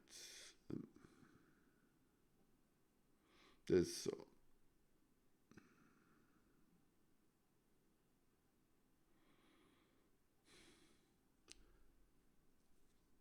So here is what I'm thinking. I'm not just gonna think loud. sure. I can play something along the lines of f6 and explain the thinking. I can put the bishop on c5, and then I have, if he takes and takes, we have that motive with a rook sacrifice, queen h7, and there. That doesn't work because queen h3 is now available. That wasn't available before. So that motive disappears. So that's number one. Number two, we can take on straight on d5, which frankly that pawn has been available for the past few moves. We cannot take, if we're going to withdraw the knight, we can take on h4, and if takes with a knight, then we can take on d5. I am actually, what am I? I'm a pawn down. So it's wrong moment to count the pawns. I don't see any immediate threats anymore to the white king, which is a little bit worrisome given that we have been attacking for the past multiple, God knows how many moves. Yeah, there's nothing concrete. You're right that this slows down a little. So we need moves that keep building up our position instead of going for something very direct, very concrete. So we need to find a continuation that basically improves the position rather than anything else. Yes, even if it's just a little improvement. We are not looking for anything major here. Well, if we are not going to give the knight out, right, which we want. Yeah, we would like to keep it there, yes. Yeah, and we're not going to exchange it for this knight. Um, because I think the white can actually take this knight. Can he take this knight?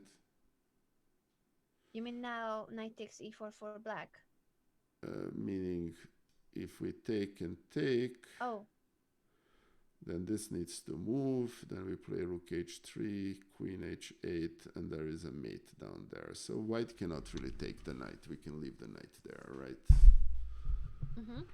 But there is a knight g3, which is an option.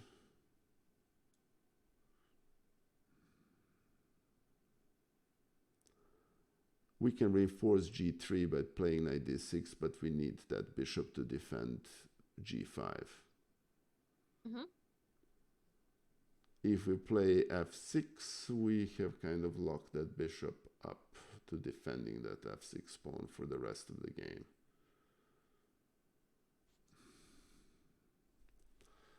And I have to say, Anna, this is one of those positions in which there is nothing concrete, and you need to find a way to strengthen your position. Yeah. That's probably the hardest for me, and probably not just for me.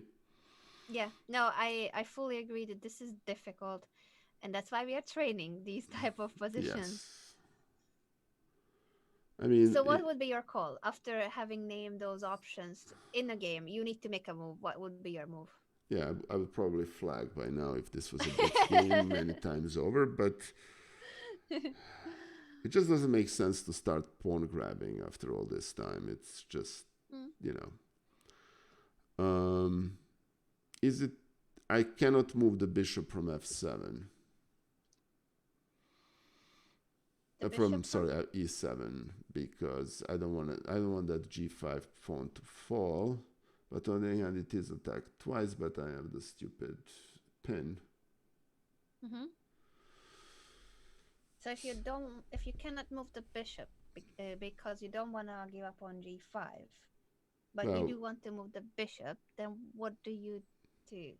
Well, I can play f6 and reinforce. Does that improve black's position? No. And this is how I lose games, because I come in a situation when no, I'm actually quite serious. No worries. We are here to get better at these type of positions. No, of course. All right, so I need to make a move. Yeah. And just chat for everybody's benefit. This is when I just when I show my bias for simplification, and I start exchanging pieces, and then usually gets me into trouble too. I think that's a very normal reaction when in a complex position and you're unsure of how to continue. I think it's very natural to go for simplification, because sometimes it can help you then clear the lines, clear the position in a way that it's going to be easier to understand. But you may end up trading pieces that are better than the opponent. So the knight on g3 is a piece that is actually annoying white a lot. The king cannot go anywhere. It's in the stomach of white's position, and taking it is not an option as long as we keep our pawns on h4 and f4.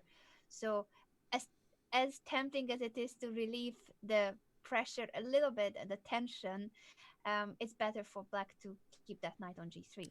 All right, so Sledgehammer has been arguing, and it's an actually interesting move to play queen e5 for some time and to pin that knight. So that might be something worth considering, actually, at this point. I cannot move rook from d8, because then white plays d6 and I'm losing a piece. And finding a better piece tandem, that's actually an interesting option. I can also decide that I'm gonna...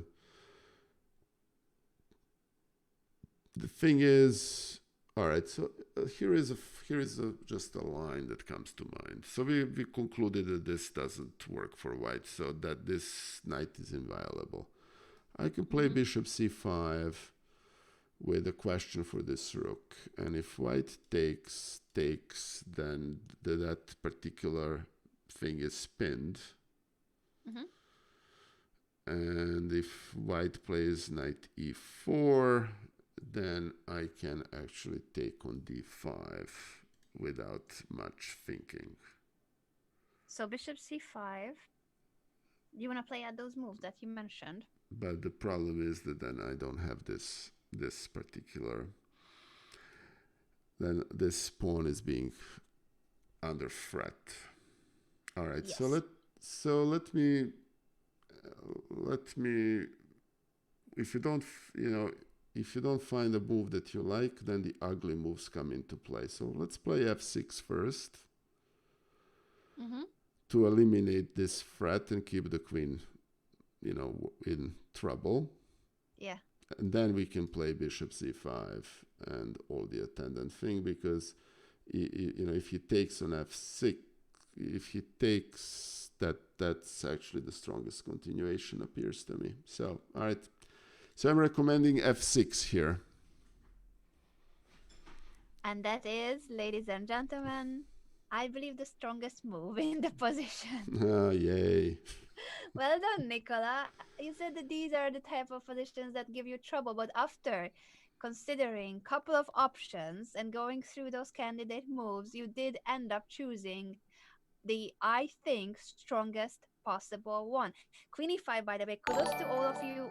Queen e5, Queen e5 is another great move. So those who chose Queen e5, Yeah. pointing out that there's a pin here, the queen can also come to d4. Queen e5 is a great way to continue as well. So just because f6 is, I don't know, 0.870 stronger than queen e5, both in a practical game are strong because you're making Yeah. progress, you have an idea.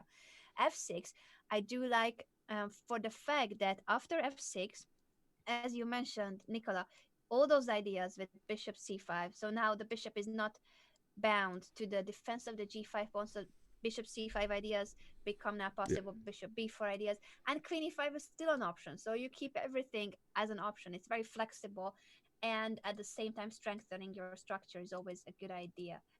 Very good Okay. job.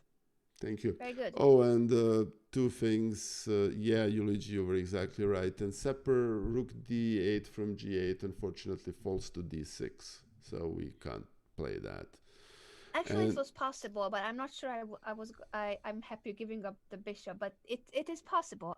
Because we still have the bishop and the queen.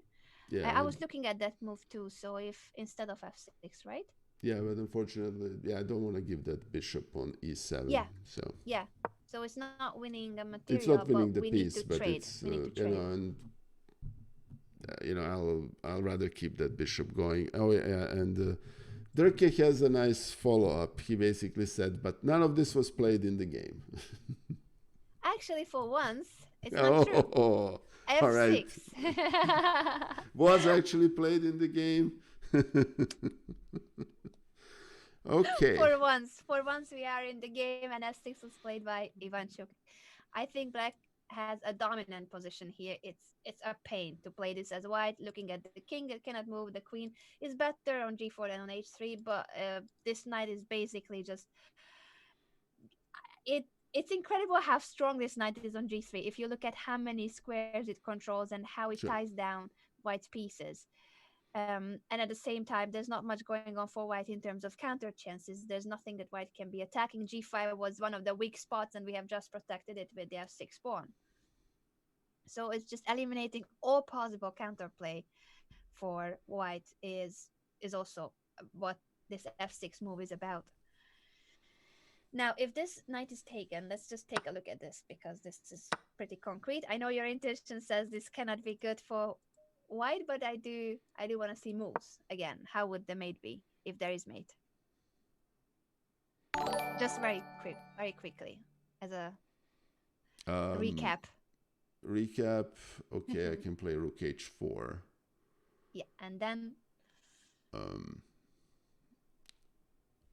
well, wherever you put the queen, I double the double on rooks. the, yep, and it's the same motive. So the Yeah. thing about this knight on g3, is that whenever it's taken, a pawn appears on g3 instead, and as long as it's supported by another pawn, this pawn on g3 is worth at least that piece that has been captured, opening up the h file. Uh, this is curtains again. So the knight is untouchable, and if the knight is untouchable, means that after f6, there aren't really many options here for white that could improve their position. Movsesian played queen to f3. Um, I want to ask you, if not a move like this, because I saw in the chat some of you said that what happens if white just tries to block everything. So it's a very close position now on the king side. Nice knight on g3, but very close position. What would be your thinking here, Nikola? Okay.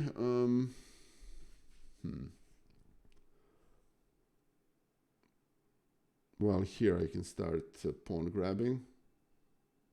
All right, how would you do that? Well, we can take on d5. Mm-hmm. So that's one option.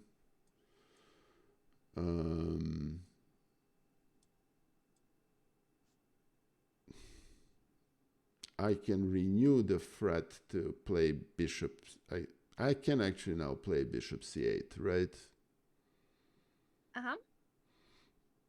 How's that position now? What's the difference? Well, the d6 is no longer an option, and now the queen has. I mean, the pawn on f5 is still weak, and well, there is still this d5 thing, but I can actually take. I can't take with a rook.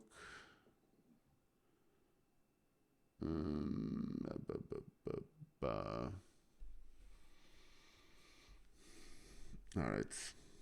So let me calm down and think for a second. Sorry, Anna. No, those are great candidate moves. I'm just curious which one will you end up choosing. Well, the thing is now there is a legitimate threat of taking on g3, right?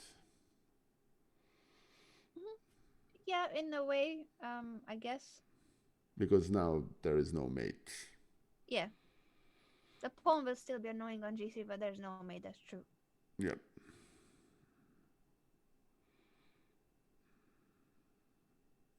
Hazelot, I fully agree with you, by the way. Finding the moves of Ivanchuk is no joke.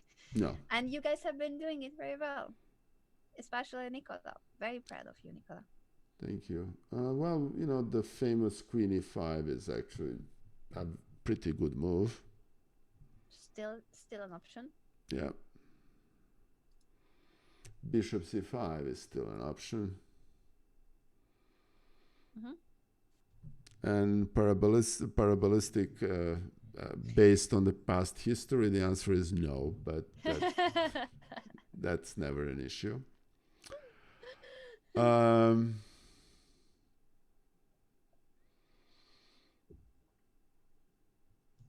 I would, queen e5 is perfectly reasonable move in this position, I would think. Yeah, that's one of the best moves, I think. Yeah. Just getting the queen even closer to the action through the dark squares. We have gotten rid of white's dark squared bishop, and that's why there are holes on the dark squares. Yeah, very logical move, queen e5. Yeah, and Chess Lover actually made an excellent point. He is saying rook on h8 is not useful anymore, so rook e8 looks like an excellent move, and that's actually a great point. Chess Lover, thank you. Yeah, that's exactly right. I think most of the moves that you have suggested are making a lot of sense here. Queen e5, rook e8, bishop c5 is possible too if you want to go for something direct. All those options are great. So very good job with the list of candidate moves. Okay. Rook e8 threatens bishop c5 too. Yeah, that's very good point. Yeah, actually, Chess Lover, that's actually probably the best move in the position. Thank you. That's exactly excellent find. Yeah, very good job. So it didn't happen in the game, of course, as you mentioned, but instead parabolic, of remember? Surprise! queen f3 was played by Mosesian. How to continue? Can I just make one small observation? Yes, the queen is back on f3. No. Um, One of the most interesting part of our sessions is that you calculate and you understand one position, and then Anna flips it to something completely different. Yes. And then there is an expectation of instant ability to switch your brain to a completely new position. I have high expectations of Nikola, Yeah, yes. thank you, Anna. No, that's fine. That is a joke. So yes, yeah, Anna sees it immediately. Yes, I don't, but I analyze these positions in advance. So don't think, guys, that yeah. this is easy for me either. These are really complex positions, but I have it analyzed. That's why I can say it quickly. I have actually an idea for another special session of Nikola runs chess in which we're going to reverse the roles. Oh no. Just kidding. Just kidding. That Uh, would be difficult. These no, I'm positions kidding. are really I'm kidding. complex to understand. I'm So kidding. I wouldn't be good at these type of positions either. All right. So yes, Mobsessian versus Ivanchuk. That's the game. Okay. Yeah. So, well, pawn grabbing. Pawn on f5 is available. We can take it. Yay. Actually, Yes, it is hanging. actually that's not a bad move. What happens if after pawn grabbing I also pawn grab with knight takes g5, saying that your knight on f5 is hanging? Let's calculate that. Knight takes f5, knight takes Sure, g5. I can. Well, I can play. What can I play? I can actually. Well, then what I can do is I can take and play rook bishop d4. Sorry? Takes on f5, takes on g5. Oh, on g5. Yeah, did I say something else? No, you didn't. I just thought that it's going to take on f6, but you're going to take on g5. Oh, Okay. oh, but actually, yeah, I could have taken on f6 too. I was thinking on g5, but it could lead to similar positions. Well, that's fine. I'll take on g5, and after you take on f5, I'm playing a bishop c5, and I have Okay. Oh, and so I'm that and then I understand why you said bishop d4 because you were looking at the same idea, but with yes, with this pawn being taken makes perfect sense. So in both cases, now you have refuted the two lines at the same time, either knight g5 or knight s6. In both cases, if white just wants to win the pawn back, well, the pawn has been indeed grabbed, but bishop c5 or bishop d4 in the other line yeah, means an exchange. and I have an exchange and the same number, and actually for a pawn I should be winning. I'm Mm. not saying that's the right line, but that's actually not an impossible line. If I'm playing a bullet game and I want to simplify, that's perfectly legitimate. Yeah, and this is really strong too. So it's not just the simplification, but black is winning material. The d5 pawn still will be really vulnerable. Yeah. Most likely will fall in the next few moves. Yes, very good job. Okay, but I presume that wasn't what was played. So No, it didn't happen. But the pawn grabbing did happen. Knight takes f5 makes perfect sense. So if knight takes f5, neither knight g5 nor knight f6 is good for white, then black has just captured this f5 pawn. Yes. So knight takes f5 did happen. oh wow, okay. Ivanchuk Because grab a pawn. Okay, yeah, what I'm happened? guessing more than just the pawn, he probably is relocating that knight because as nice as it was on g3, it can Yeah, also be very nice on e3 or d4. yeah. No, that knight is a monstrous pain in the neck. So yes, for white. Yeah, Okay. white played here rook d2 to give some more air to the pieces. How would you continue here, Nicola? Couple of options again. This is a very nice position for black, obviously. Um, It's still equal material. It doesn't feel like equal material, but black is dominating, obviously.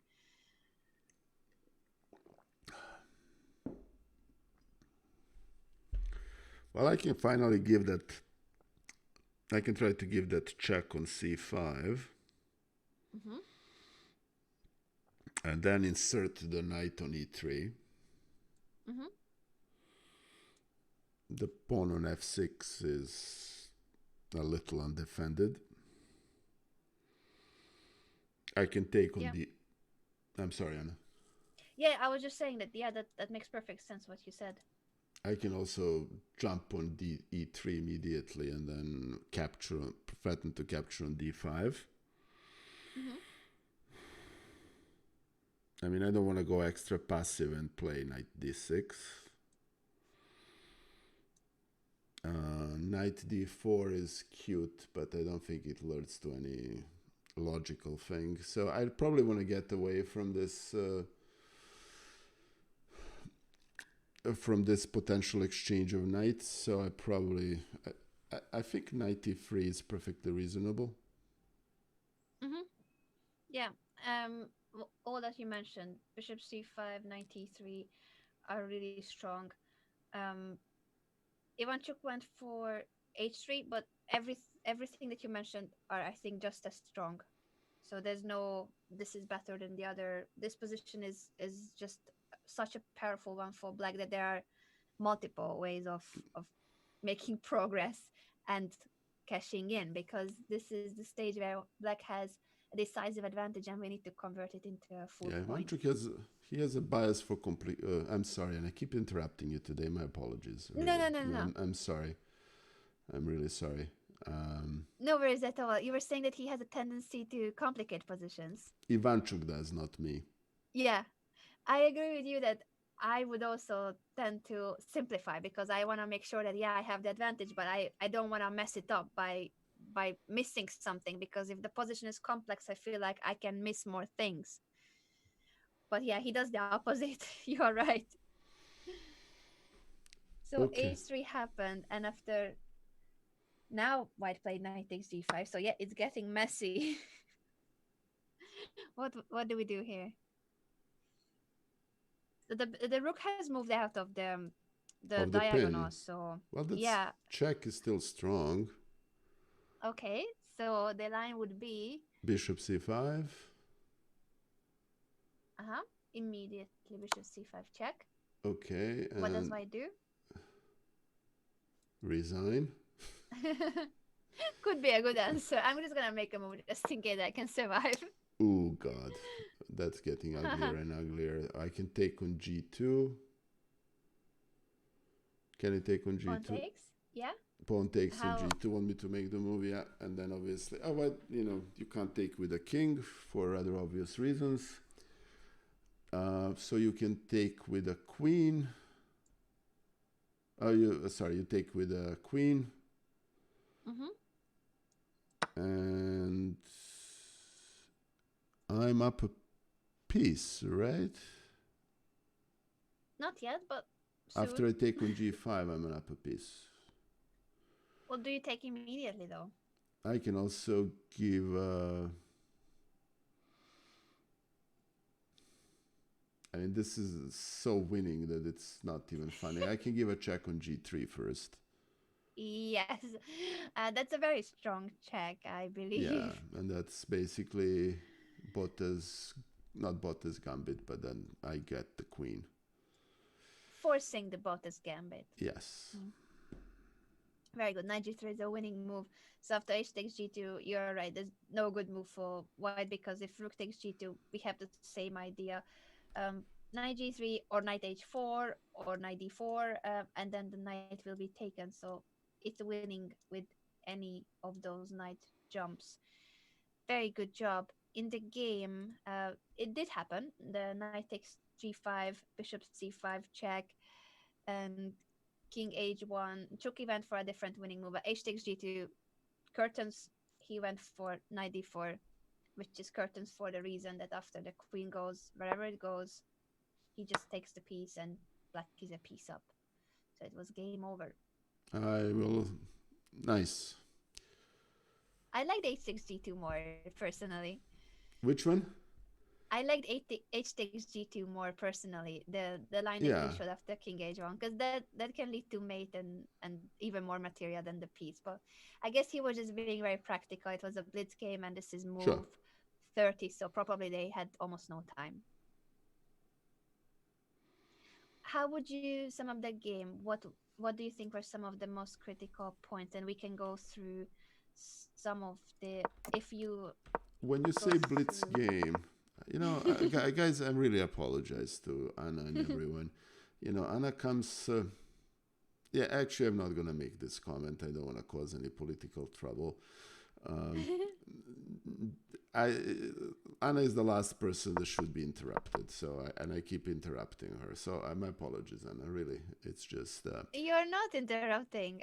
I just I need to put full stop at the end of my sentences in a clearer way. that's very nice way of putting it. It's well, anyway. This it was a very interesting game, but it was an. I normally don't attack Sicilian positions. I normally don't defend them. Mm-hmm. I expected he would make this move. I mean, Yes. it's typical for his style. That's understandable. Yes. I'm not. What was the time control? I would expect 5 minutes and maybe not even increment because it's 5-0. 2008. Yeah. Okay. Town Memorial Blitz in 2008. I don't know if anyone can look that up. What was the time control? But it may not have even had increment. I'm thinking. Okay.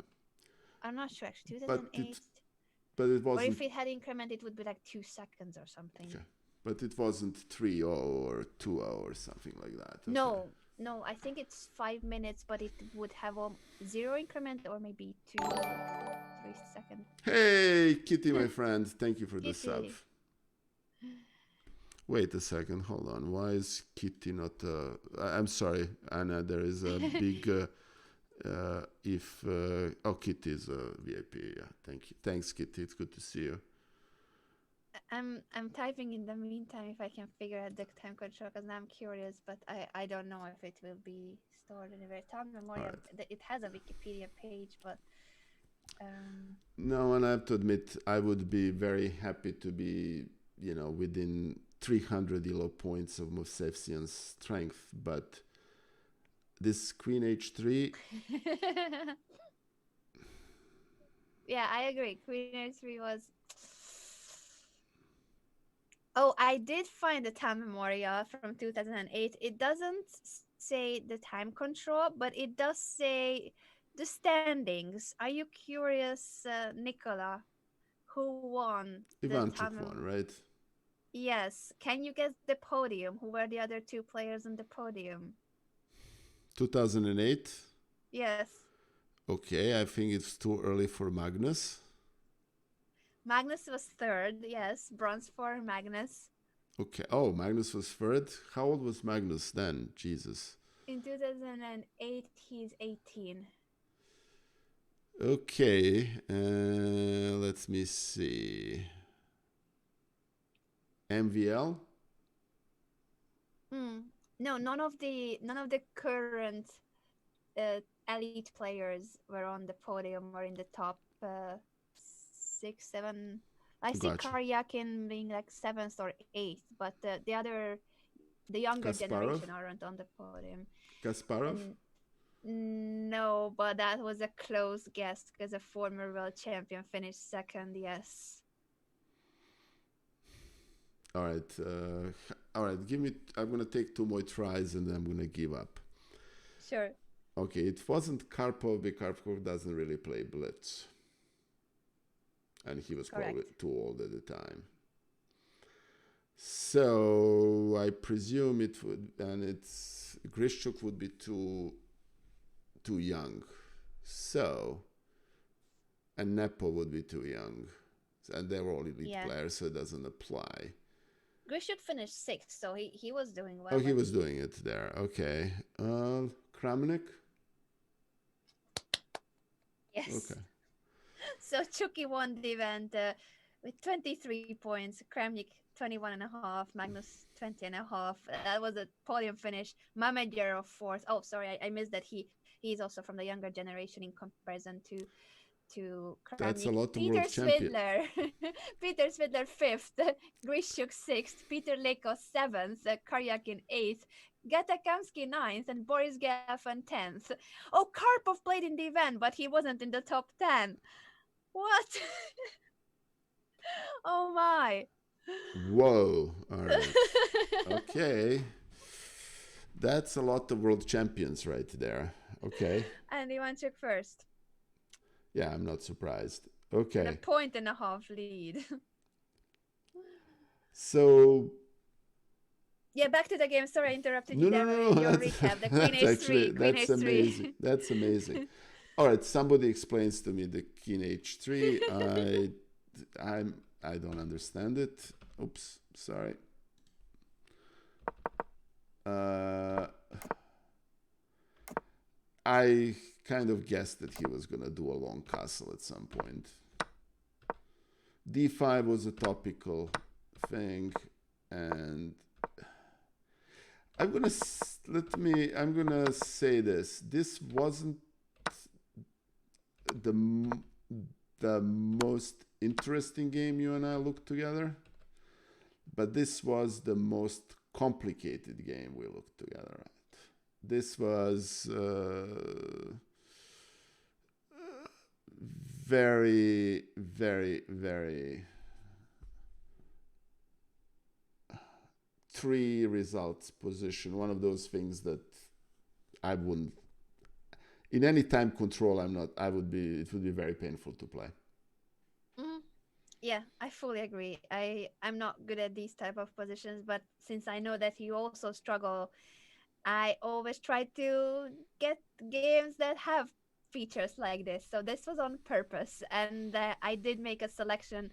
I was just looking for an eventual game because of the match that inspired so many of us. I wanted it to be an eventual game, and I wanted it to be this type of position. So I'm glad if I succeeded. Oh, you have succeeded every time we did this. I was outside of my comfort zone. Um, I all failed the second stream. I remember that because it was too one-sided, and ever since I'm like, it has to be like three possible results, and also I'm trying to go for positions where it's not just grabbing the initiative and going for it with just very straightforward attacking ideas. I want them to be more Yep. complex, of course. Wow.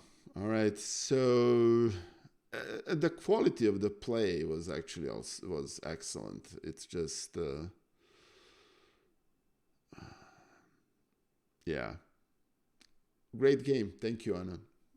I'm glad you And enjoyed it. And yeah, Queen H3 will remain a mystery, but it did lead to some brilliancy from the black side of that position.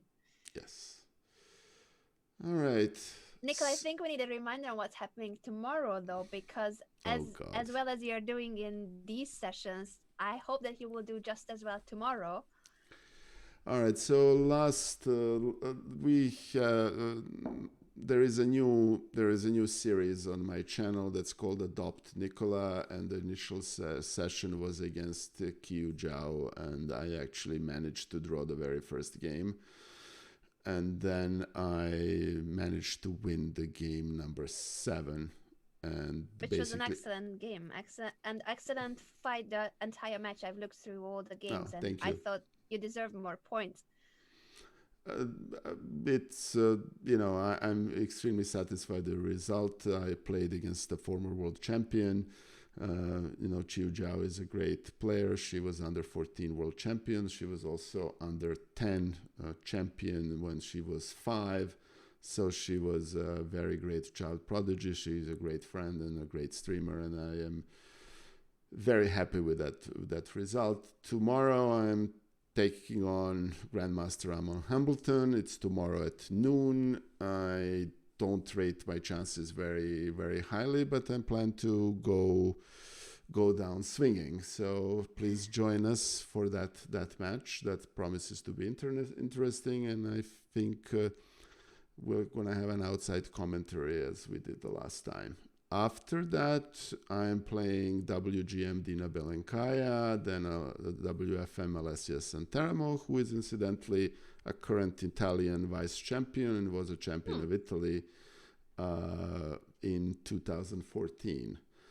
And after that, I'm playing a match with Alexandra Botes, and well, then we'll figure out the rest. So I have a pretty tough adoption challenge.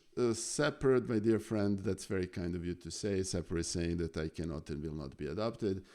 I would love to believe so, but the chances objectively is that I will be adopted tomorrow. In many ways, I have scheduled it that way, so I can get that whole I'll get adopted and I'll get it over with and not worry about it. It doesn't mean that I'm surrendering in advance, but it's going to be an interesting match.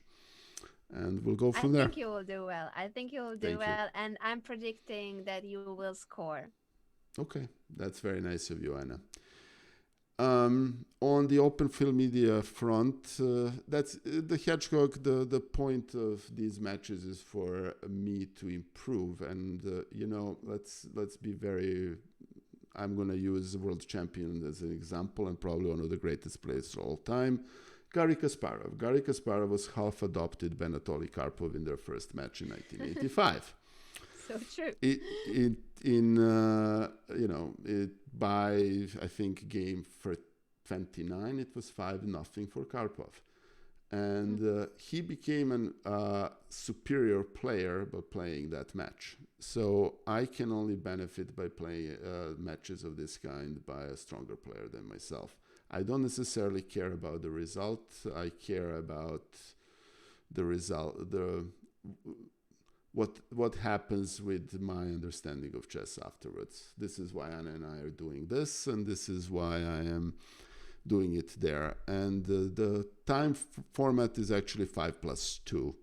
It was kind of a compromise between matches lasting too long and me being too old, too slow, as that emote from my channel says.